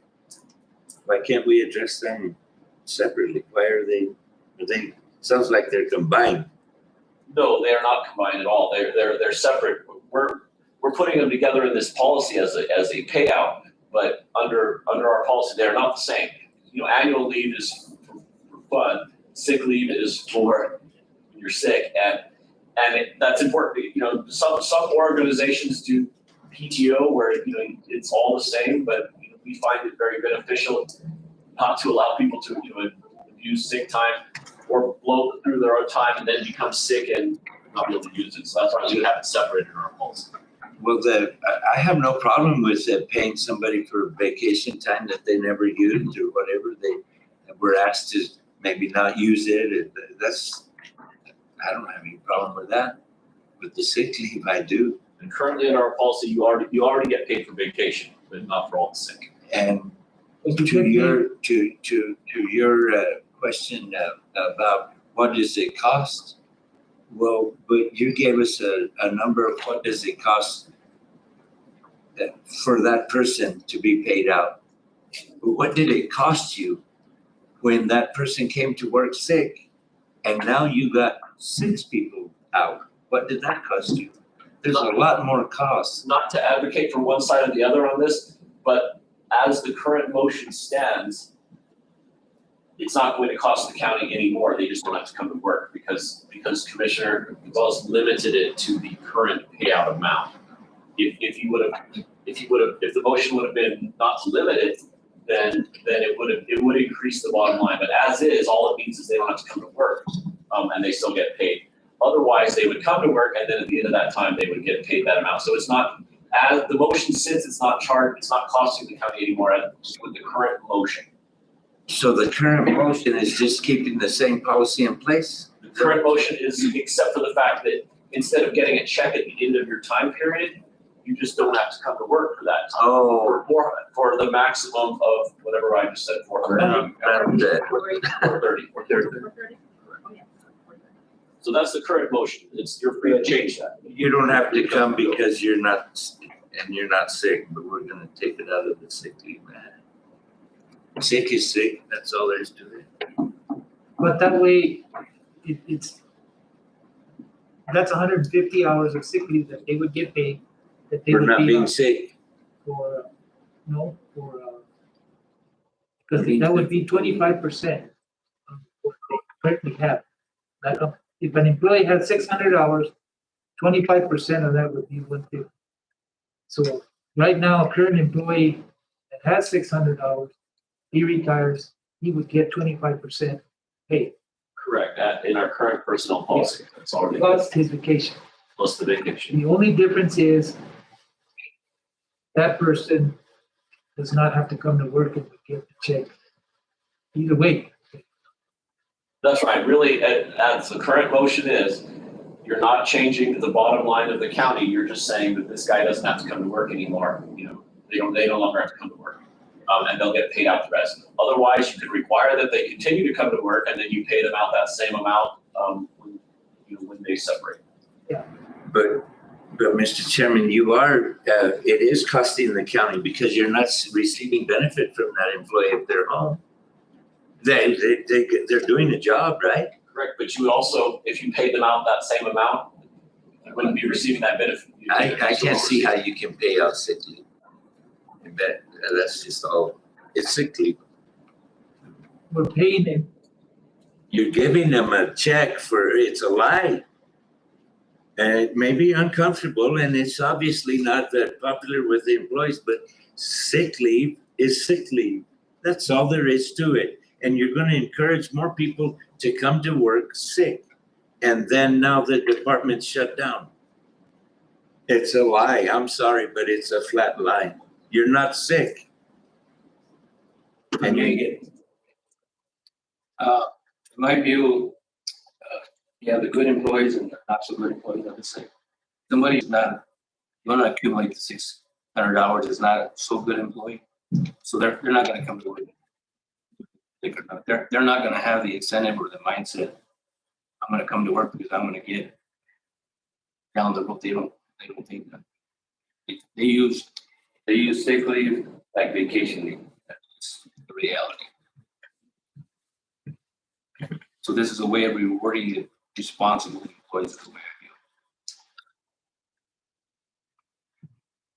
it seems to me that, Mr. Chairman, that we could find different ways to reward good employees. I've always said that time served and the quality of work you do should reflect in your check. But we're talking about sick leave. You're not sick. 150 hours of sick leave would be almost 4 weeks off. 80-hour, 40-hour weeks. It'd be 10 hours shy of, that's if they didn't come to work. Currently, still come to work and they retire today, they're gonna get the 150 hours paid anyway. Right? The only difference is it's coming to work, not coming. Our current policy states 25% retire, whatever you have, plus 280 hours. Do the ordinance, the only difference is they don't have to come to work. It's approved by the supervisor. So, 150 hours. As the motion is on the table. As this policy reads, it can't be for another reason, like, let's say they wanna go, they got another job, that they won't be able to receive this benefit. Okay, there's a motion on the table to accept the ordinance as with those recommendations. Do I hear a second?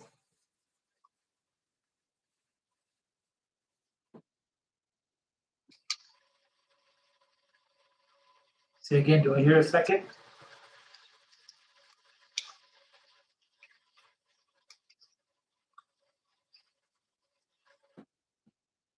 Mike, no second, so Unless you seconded, Mr. Chairman. If there's no second, it dies. there's no second, then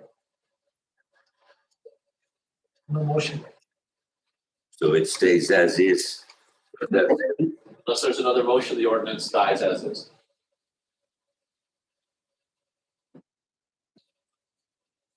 Okay. Item B, consideration of MOA with New Mexico Department of Health for the Vita Health Center operation. Mike.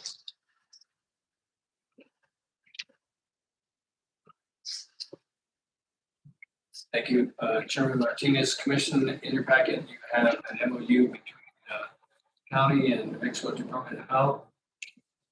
It's with the Vita Health Clinic again. This is the reoccurring agreement that we have out there. I think this one is for less because we have less money. 80,000. That's allocated by the states. I recommend do sign in order to continue services in Vegeta. So move. Motion by Commissioner Gonzalez, Second. second by Commissioner Duggan. Any further discussion? All in favor signify by saying aye. Aye. Any opposed signify by saying sign. MOU with the Department of Health for the Hika Health Center operations is approved. Item C, consideration of Rio Grande Agricultural Land Trust funding request. Chairman Martinez, Commissioners, in the packet is a request from Agricultural Land and Trust Fund in which they're requesting pretty much a donation to their cause. With that donation, they're saying you get 2 complimentary tickets plus your name on our website.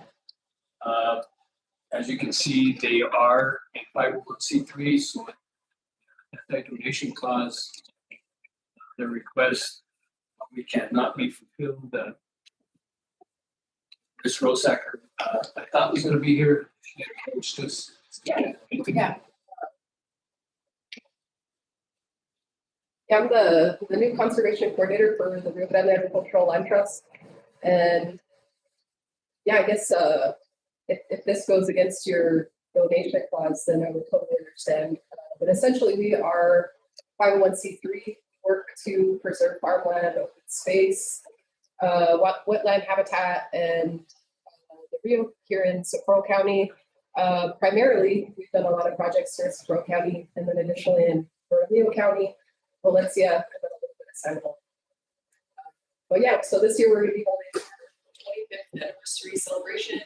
It's going to be at Commissioner Duggan's Cinco Estrella chili farm. This will be the 3rd year that we've been in Socorro County. Yeah, it's like a really fun family event for people.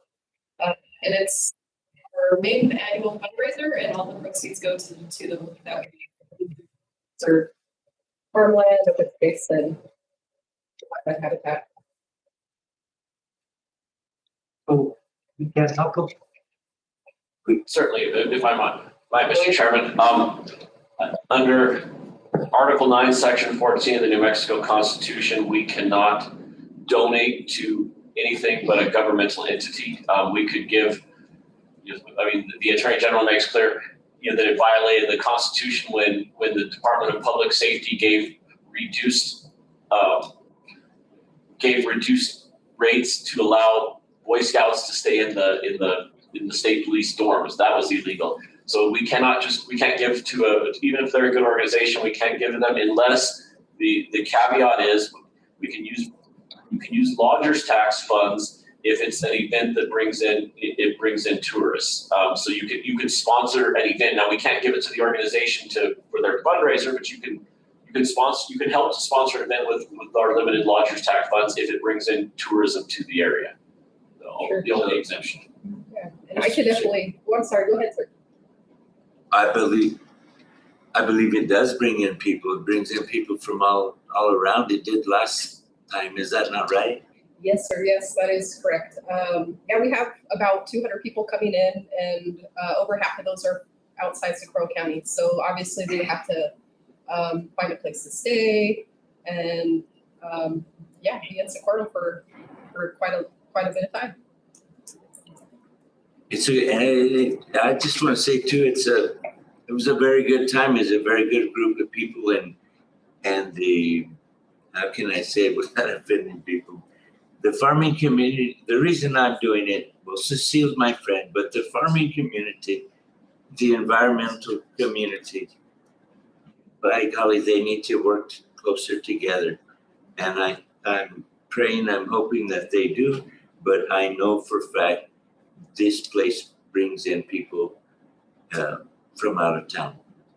Yeah, that's really well said, and that's essentially what our organization does. We try to bring everybody together, environmental groups, governmental agencies, nonprofits, farmers, especially hunters, and just try to bond everybody over the same thing that we want our land to be conserved. We want a healthy food shed. We want a healthy watershed, and all of these different people can come together and agree on that. So, if I may again, so it's by invitation or like, I think we're good already, but how could we further say that for this commission to see that there are people from around the state or out of state? I mean, do your invitations go out countrywide, or? It would have to be open to everybody. I mean, and I'm not sure how it works, but if it's only limited to a certain group of people, then you wouldn't be able to do it. It has to be open to everybody from Honors Tax. Yeah, so it's a public event. Anybody is welcome to go on and buy tickets. We've had our ticket sales open for at least a month now. And so that's open to the whole public. We're doing a lot of outreach and advertisement for it.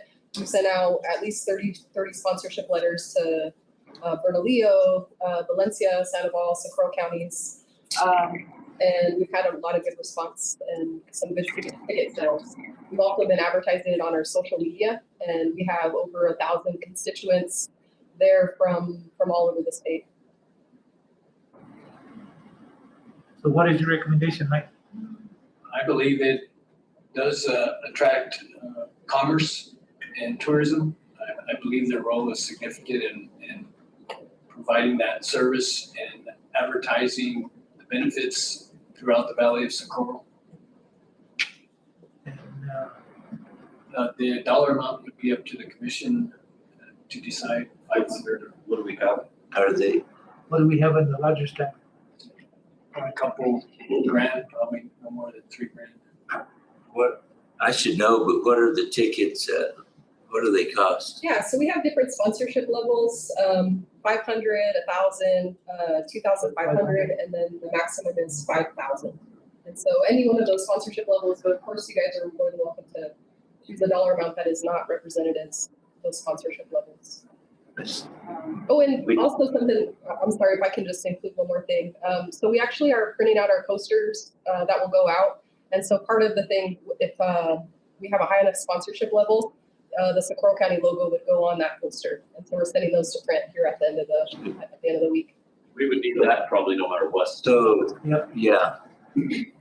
Okay, Yeah. that does that. That was it. But we have managed to 2,000? I believe between 2 and 3. Last time I looked. About what do we get in that fund a year? Higher than that? Sorry. You have an annual budget of 3,000 a year, but you have a cash balance of about 18,000. So that's, That, so we get in about close to 3, but we have a cash balance of 18. So that's what I was going on with our annual. So I usually keep that number. Well, at this point, unless you amend the budget, you're capped at 3 because that's the budget. oh, you're capped at 3 to get, Unless this board amends the budget at another meeting, then you're. but you have how much? 3.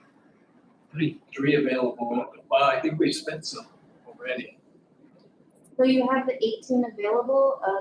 You can spend it now. You just have to direct me to issue a bar to cover what you anticipate expending from that fund. So our average is 3,000 a year. We have a cash balance of 18. We haven't spent money in 6 years. Oh, no, we spend it, but not at the 3,000 rate. That's why I keep that number in my head. So make sure Who else asked for this money? we've had other people come in and ask for lodgers tax support. Okay, That, yeah, I would vote to give them some, but I would also like to leave some in case somebody else comes to ask for it. What are the tickets for? To go to the event? Yeah, so the tickets are to go to the event, and it's gonna be catered, and also, I'm sure Commissioner Duggins can talk to you a little bit about the different events that we're gonna have, but it's family friendly. There's gonna be hay rides, pony rides, there's gonna be music, there's gonna be a live auction. So it'll be going from 3 to 8 p.m., so it's quite a bit of time. it was a very good time. Mike, If I may, Chair Martinez and Commissioners, depending on the amount you want to donate out of lodgers, and they that amount would then they would be able to give tickets. We could actually do an employee raffle in order to, well, you can't have a raffle. So just sound like a bingo. So in that way, employees would benefit by the lodger's tax, they would benefit, and then employees could also benefit. That's a possibility, just throwing it out.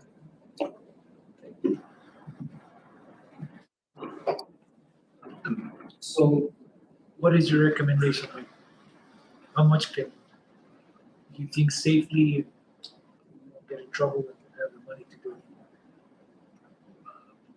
it? Anywhere between 500 and $2,000.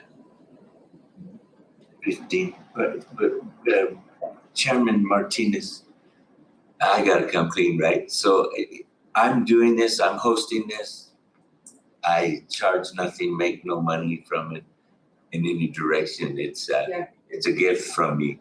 I just need to announce that, that there's no profit, there's no money headed my way. Yeah, I can confirm that. That's the truth. But with that being said, I'd like to go ahead and make a motion that we do 1,500. Good with it? Okay. Motion by Commissioner Duggins for 1,500, donate. Your second?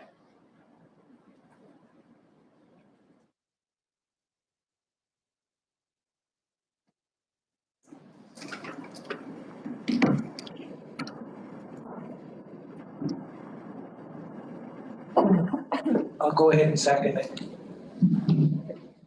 Thank you. All in favor, Aye. signify by saying aye. Aye. Aye. Any opposed, signify by saying same sign. You opposed to the Joe? Nope. Say again? I was just gonna make a motion in lesser amount. So you're in agreement with the 1,500? I was on 750. 750? Just because the amount of money that we have, and I know there's a lot of organizations that use the auditor's tax. I think it's a little skewed, the amount that we're giving to one versus everybody else that has. But it already passed. Yeah, I mean, Okay, Joe, you should have spoken up. Thank you very much for your time. Thank you.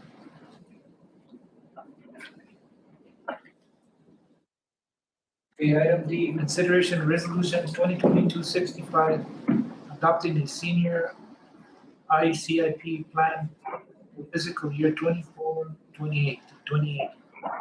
You guys have a chance to review that?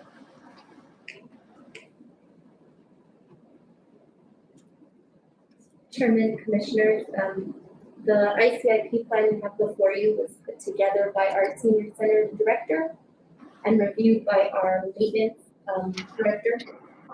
And they identified Can you move the, sorry, yeah, is that better?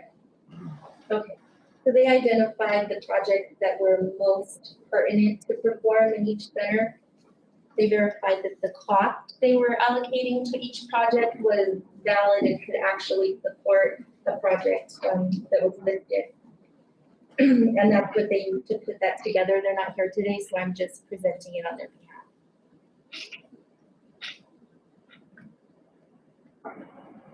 Do you have any questions? Sorry. Any comments on these, Mike? I believe that we all reviewed and got together, and I believe the list and priorities is pretty much the way everybody feels it should be. And so I'd recommend that to acceptance. so second. Motion by Commissioner Gonzalez, second by Commissioner Duggins. All in favor, signify by saying aye. Aye. Aye. Any opposed, signify by same sign. Resolution 2022-65, adopting senior ICIP plan for fiscal years 2024 to 2028 is approved. Item E, consideration of resolution 2022-66, physical assets certification. Chairman, Commissioners, the list that you have in front of you are the assets that the county currently has and that are currently being audited. I was able to locate the majority of them. There's 2 departments that I wasn't able to find all of them, but I'm still working through the departments, where those vehicles are. I'm checking with, loss to make sure that those vehicles weren't submitted as a loss or total last year. So you'll see, I think it's 5 for the sheriff's department and 4 for the road department that are being discussed right now. So if you approve it, whether you approve it or not today, you'll be notified when we locate those 9 items. Do you have any questions? So moved. I do have a question, Sammy. Yes, sir. Like those, fixed assets, how does that work? Like, for instance, the road department. Mhm. Art is responsible for all of that equipment to make sure that it's there. Yes, so department heads are responsible for maintaining and location of their equipment. So if they were to give their truck to another department, we have a form that they have to fill out to transfer ownership. If that form hasn't been filed with our office, then the liability for that specific asset remains with the department that originally owned it. How often are those checked? Every year. Every year, once a year. Yes, and it's through this process as well as through audit. So they're checked technically twice. Well, if those vehicles say that they can't be found, what happens then? There generally has to be a reason why they're not being found. They're either sold, like you'll see at the top. There's one that was put on the list, but what it was a transfer error. So that transfer to Emertech that occurred in 2016 wasn't, it cleared the data upload. So you'll see that on there, but we haven't owned the asset in some time. So there's a reason why we wouldn't have the asset. There's actually no policy in place that has I don't know, like a consequence for if you lose an asset or you fail to maintain it.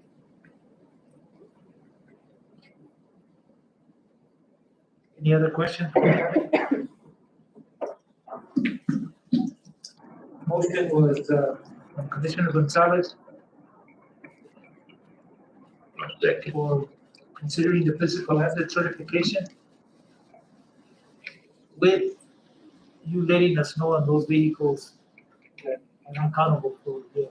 Yes, sir. I'm hoping to get them resolved within the next month. All communications have been sent to the departments responsible.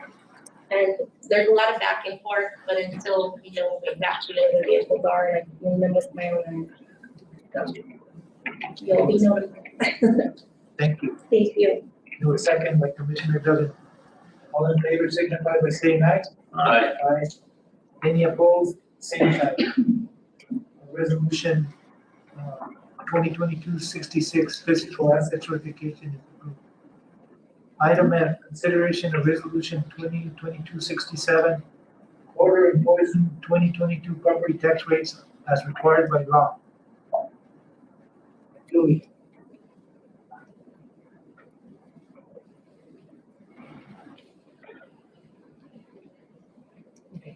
I don't know if I need to do anything just to get you guys, hopefully you guys looked at it and you approved the rate so we can start to apply them, get them over to the treasurers. I just saw an email, Mike, and you said it was a teamwork effort, you and Julie, so we didn't lose no money. It was that the 3, Julie brought it to our attention, Sammy and I met with Julie. We reviewed the numbers and brought the mistake to the state's attention. And it would have cost us hundreds of thousands of dollars Million, in yeah. unclaimed property taxes. So that was a very awesome thing that happened with us all playing together. Yeah, all the years I've done this, I've never checked it that well, but I felt I've always checked it, and this one I did, and it was gonna cost you, close to $1 million. And God, thank you for catching that. And then we had another issue with one of the school districts, 7 Lincoln, which is out by Klon. our values at, our full value is at 321 million, or actually 340 some million. And that's because one of their state assessed values went from 2 million to 22 million, which I was kind of concerned that if that's an error, that was gonna cost the county 87,000. So I had to have a Zoom meeting with property tax with, state assessed, the one that's in charge up there and all of them, for them to make sure that this was a correct value, that money, and you guys would have to pay that back. So we got that clear. It is what it is. It's 22 million. And that really raised actually that worth the rate in that area with that amount. That's a lot of money. But other than that, those are the only two things that I saw. The school district 5 in like Veguita, they got a new tax entity, and it's a technical educational thing, because they do like the Valencia Community College and the community building. Now they have a technical debt. I guess they're gonna get some money out of that. But other than that. Everything's going good in your office, Julie? Yeah, we're still reappraising the Midtown Sabadero now, and we stopped for a couple of weeks to do Rancho de Bernardo for this project that Mike's working on, and once we get those guys done, get Dimitar Papdera and Escondido done, then we'll start again reappraising. Because we're supposed to do it every 4 years, and we're already going on like 9 years, maybe 10 years doing this one because of all the issues we've had. But we're working on trying to get our stuff online. That's my priority. And then getting our maps. And we went to Tier C yesterday to see the mapping system that Tier C has, that they just got a new system.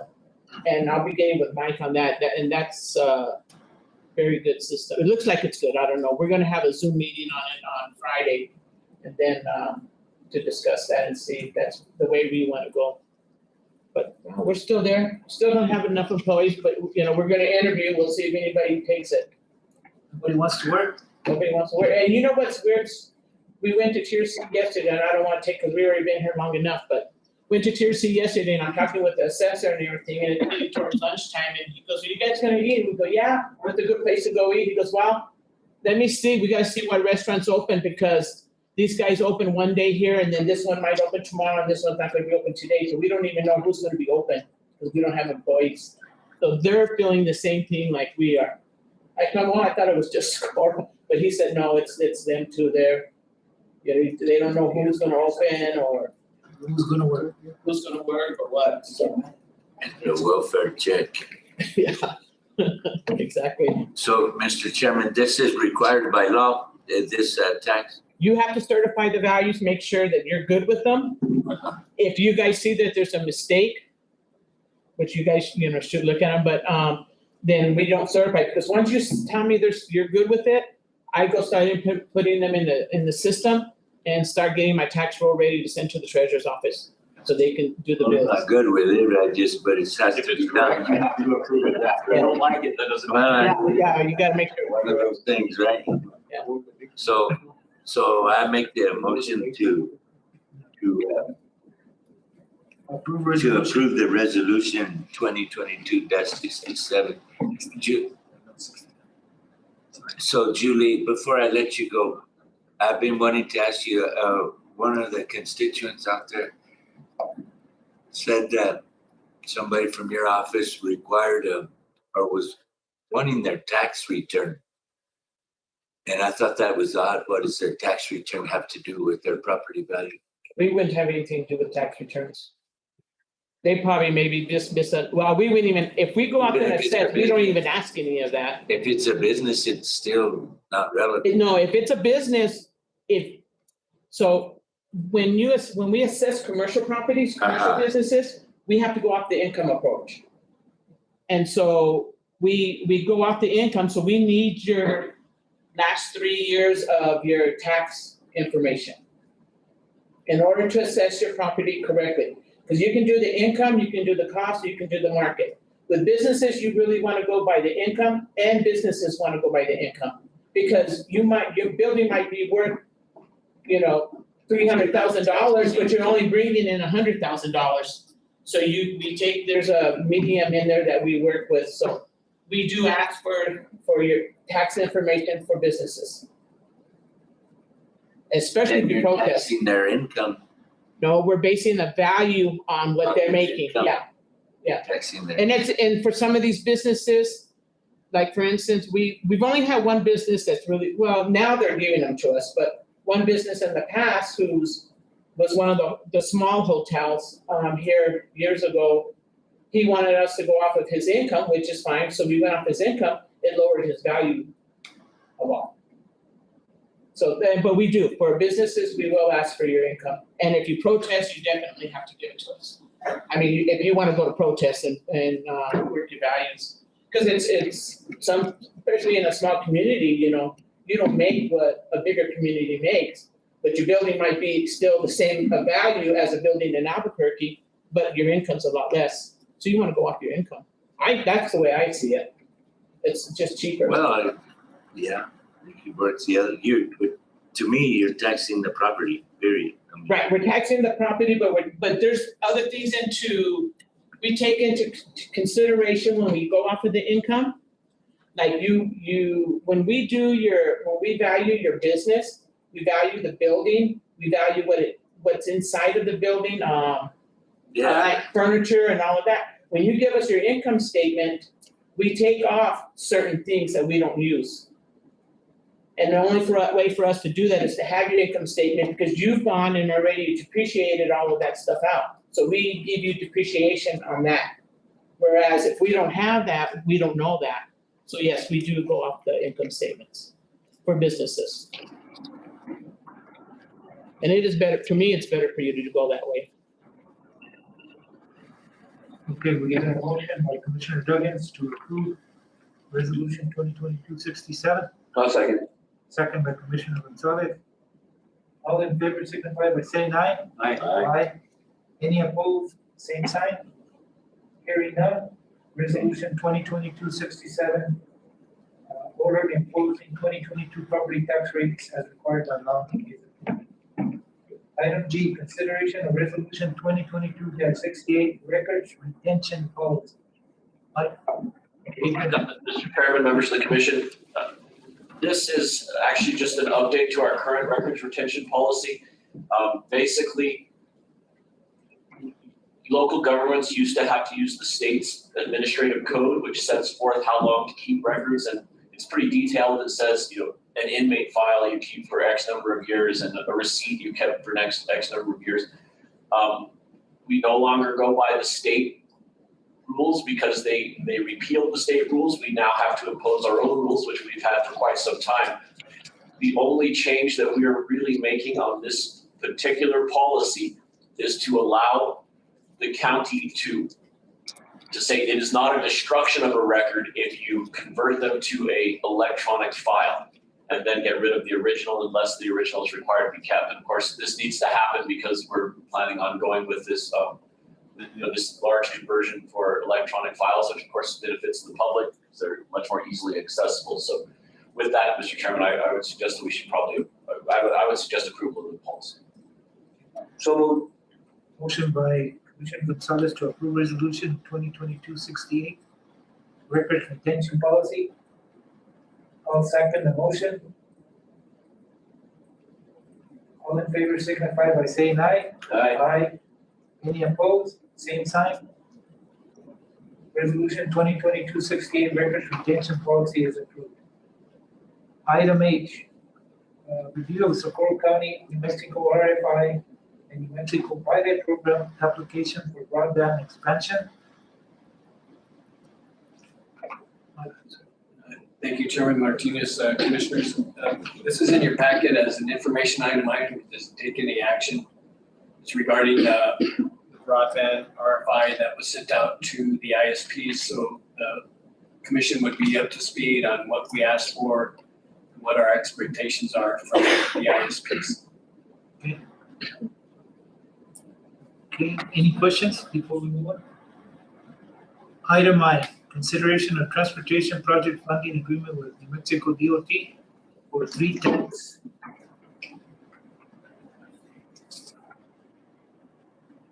It's Alamo Road.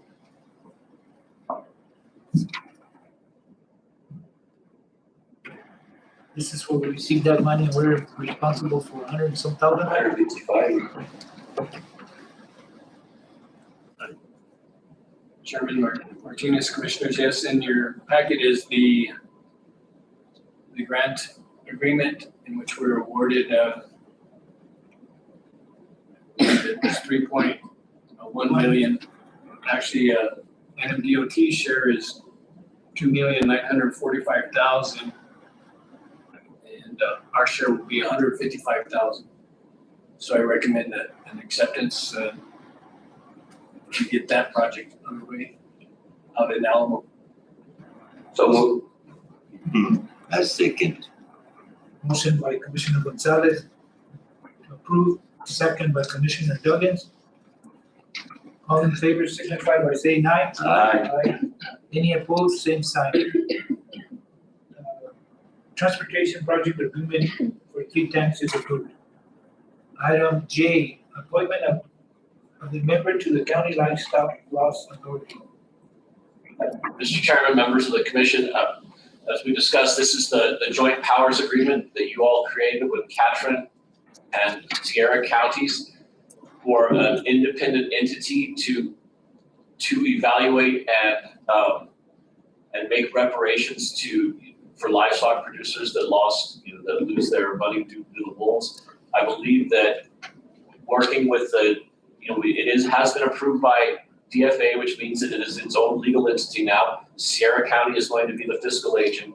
It's going to very much take the place of the Coexistence Council, which will allow more funds to be paid out and streamline the process for these producers that have lost based on the policies of the state and the federal government. Looks like working with the New Mexico Department of Agriculture on this, it looks like we will have $250,000 hopefully for the first year, and it will continue from there. So what is needed now is for you all to appoint a member to serve on this entity. It can be a member of this board or certainly a member of staff. I do know the Commissioner or Chairman Martinez, you're already on the Coexistence Council, so he's pretty familiar with the way it works. So that's one thought if you'd like to continue to serve, but that's what we need as an appointment. You heard the recommendation, attorney. What are the wishes of the commission? Ray Martinez.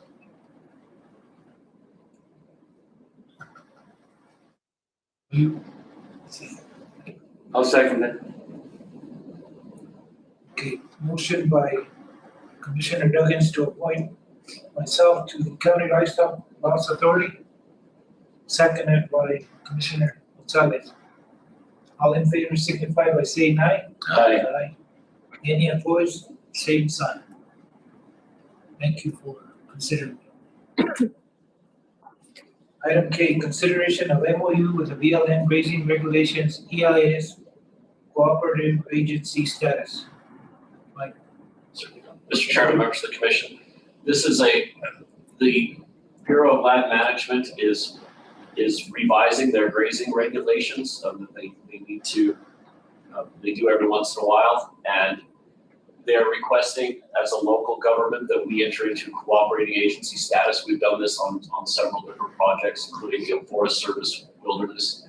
What it basically does is give us more of a seat at the table to be able to address this. Why it's particularly important for a county to deal with the livestock grazing, and our assessor could probably talk to this more, but the reason would be that a lot of our property tax comes from livestock grazing, so through the special method of valuation. So that's the tax that we would ultimately be receiving. And so what they come up with, what the BLM decides to do with these regulations does actually affect the county's bottom line as far as income, of property tax receipt. So I would suggest that we enter into a cooperating agency. We can participate as much or as little as we like, but this does give us a seat at the table. Mr. Chairman, and with that being said, I'd like to make the motion that we enter into the agreement, right, with the BOE. Motion by Commissioner Duggins. Do I hear a second? I'll second. Second by Commissioner Gonzalez. All in favor signify by saying aye. Aye. Aye. Any opposed, same sign. We're MOU with the BLM grazing regulations, EIS corporate agency status is approved. Item I, consideration of New Mexico Human Services Department Safety Net Care Pool Payment Program certification agreement. Chairman, Commissioners, this is another one of those required by the state items and is put before you for your review. This is the Safety Net Care Pool. It's a fund developed by New Mexico Taxation Revenue Department on behalf of the Department of Health in order to provide funding to hospitals that are providing care to individuals and are not compensated for it, as well as improvement of quality of care incentives to qualifying hospitals. So for this year in FY23, Socorro County, we're responsible for a 1/12% increment of our GRT. They totaled that at $199,260.99 for the year, which would result in 4 quarterly payments of $49,815.25. Those are prepared by our treasurer, submitted to our office for review, approved by the manager, and then sent out. So your recommendation is to approve it? Yes. Yes, sir, I do. You heard the recommendations from the financial director and the manager. Need a motion? I'll make that motion. Motion by Commissioner Gonzalez, Second. second by Commissioner Duggins. All in favor signify by saying aye. Aye. Any opposed signify by saying sign. It is approved.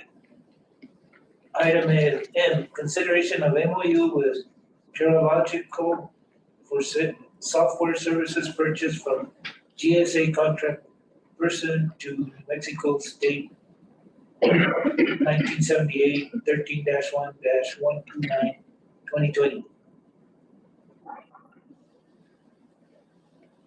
Chairman Martinez, Commissioners, in your packet is the contract between the county and Terralogic to utilize the state GSA contract system for their requirements in making the contract.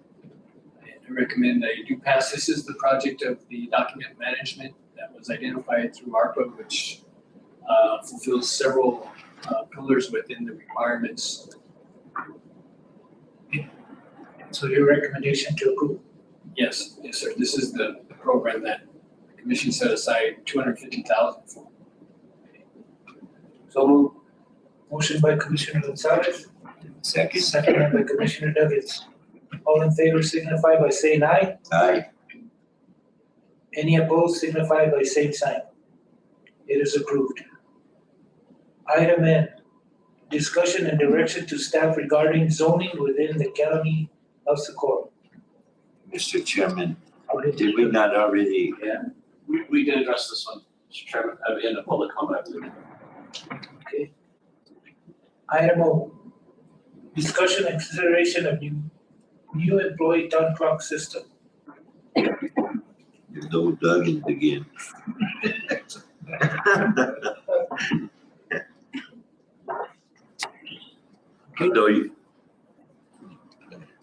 So anyway, it's something that I've asked out of the, what do you call those funds? ARPA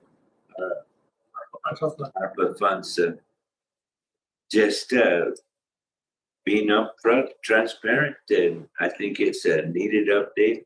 And again, I just want to stress, it's at my house, we don't do it, but I spend my money. Mr. Chairman, Commissioner, it might be beneficial for the public and the commission to explain what the current system is, and then we can discuss what the ideas are. Okay. Go ahead, Mike. Thank you, Chair Martinez. Our current system is logging in through the computer system, and that being reviewed and authorized by supervisors within each department, then tallied at the manager's office through payroll. That's our current system. So there really isn't well, there's always manipulation, so I'm not aware of any. If I become aware of manipulation, that's obviously a policy violation. I can take action. The time clock system could not, we could not use ARPA funds under that application or that program. I have been in contact with Tyler, reference biometric system, a possibility. It's a combination of biometric and combination physical entry. They were going to come out, and then something happened to the guy that was going to come out and illustrate it for us. So that's still in the mix. It's fairly expensive, but I wanted something that worked with platforms that we have in place right now. So that's still in the mix, and I had planned to try to present this to the commission in September. So it's already our first meeting, so I'll hit Tyler up again and see when and where, if they can actually come out. I'd like to have some of the department heads there also when we come out. They do come out to demonstrate what their systems their capabilities are. I actually talked to them when we were in Albuquerque. Ray, I think you went to their booth as well, and I made a contact with them since then. So it's a project in process. It is on the burners. Just don't have a dollar amount yet, and I don't have their total capability and how synergistically they'll work with the platforms that we have in place right now. Any questions from the commission? No, it's just direction, right? Wait.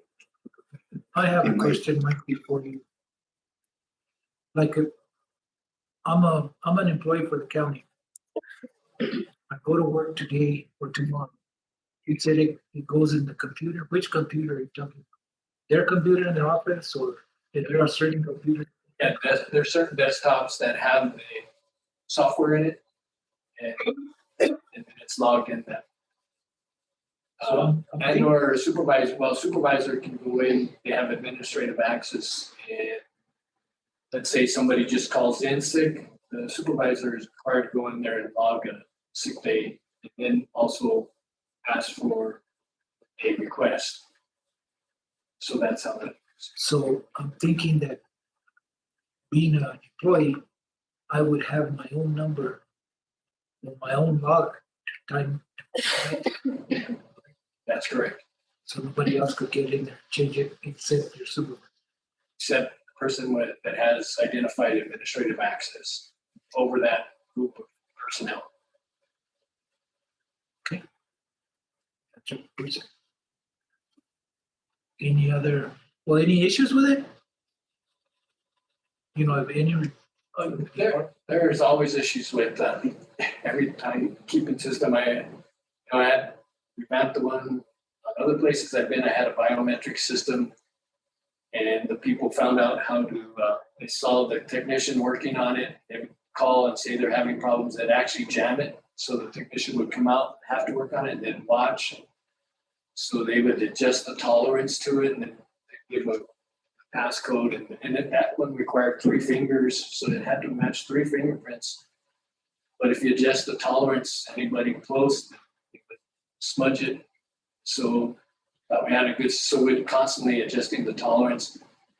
So the best deterrent to that is just good supervision. I don't know how else to put it, because I think there's a saying, the mind is a terrible thing. So if somebody's bound and determined to manipulate the system, they can find a way. And it's just good supervision. I understand there's some systems that are better than others. That's why I'm still pursuing Tyler to see what advantages over our current system that would allow us to partake in. Don't some employees cut off other people's employees' figures so they can use them? I know. In one of the departments, I noticed there's a time clock. Yeah. I asked the supervisor, they said they've never used it. They would just install it, just to answered my question, so still working. Still working on it? So, yeah, that's, Okay, so no action item, just still working on this. Item B, consideration fiscal year 22 TPA Solely Bridge shortfall amendment for county signature.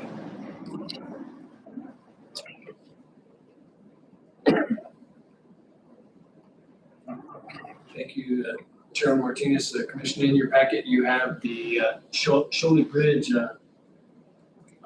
Transportation Project Fund. And First Amendment, if you remember, we were funded for Sholey Bridge, and we identified, because of escalating costs, that there was going to be a shortfall of $540,000. So I sent another request and made them aware of what the engineers had found, and requested that that shortfall be awarded to us, and lo and behold, they did award it to us. That brings, I think this year alone, Socorro County has received approximately $6.9 million in funding that it's asked for in the past for centuries. I know that's not true, but for decades at least. So we're very fortunate again where they're going to pick up in totality 2.3 and change towards the Sholey Bridge, and the county will be responsible for 90,000. That's good, Mike. 'Cause when I saw the pictures of that bridge, man. So my recommendation is to acceptance. I'll make that motion. Motion by Commissioner Nuggets, second by Commissioner Gonzalez. All in favor, signify by saying aye. Aye. Aye. Any opposed, signify with same sign. It's approved. Item Q, acknowledge personnel changes. Mr. Chairman, Attorney Nats, the last meeting, we were gonna combine some could I make a motion to put personnel changes as presented along with vendor and payroll? Absolutely. That'll be my motion, that we combine, and make a motion to accept the personnel changes as presented, as well as the vendor checks and the payroll checks as presented. Do I hear a second? I'll second that. Motion by Commissioner Nuggets to approve, acknowledge personnel changes and approve vendor checks and approve payroll checks. So you had a chance to review all of those checks. Okay. All in favor signify by saying aye. Aye. Aye. Any opposed signify same sign. Personnel changes are acknowledged and approved, as well as the vendor checks and payroll checks. Executive session. Why? Let's get out of here, man. Our next meeting is September 27, 2022 at 5 p.m. Our next meeting is September 27, 2022 at 5 p.m. So I think I have a fourth. We're employees too, we have to be on. You know, if somehow we have different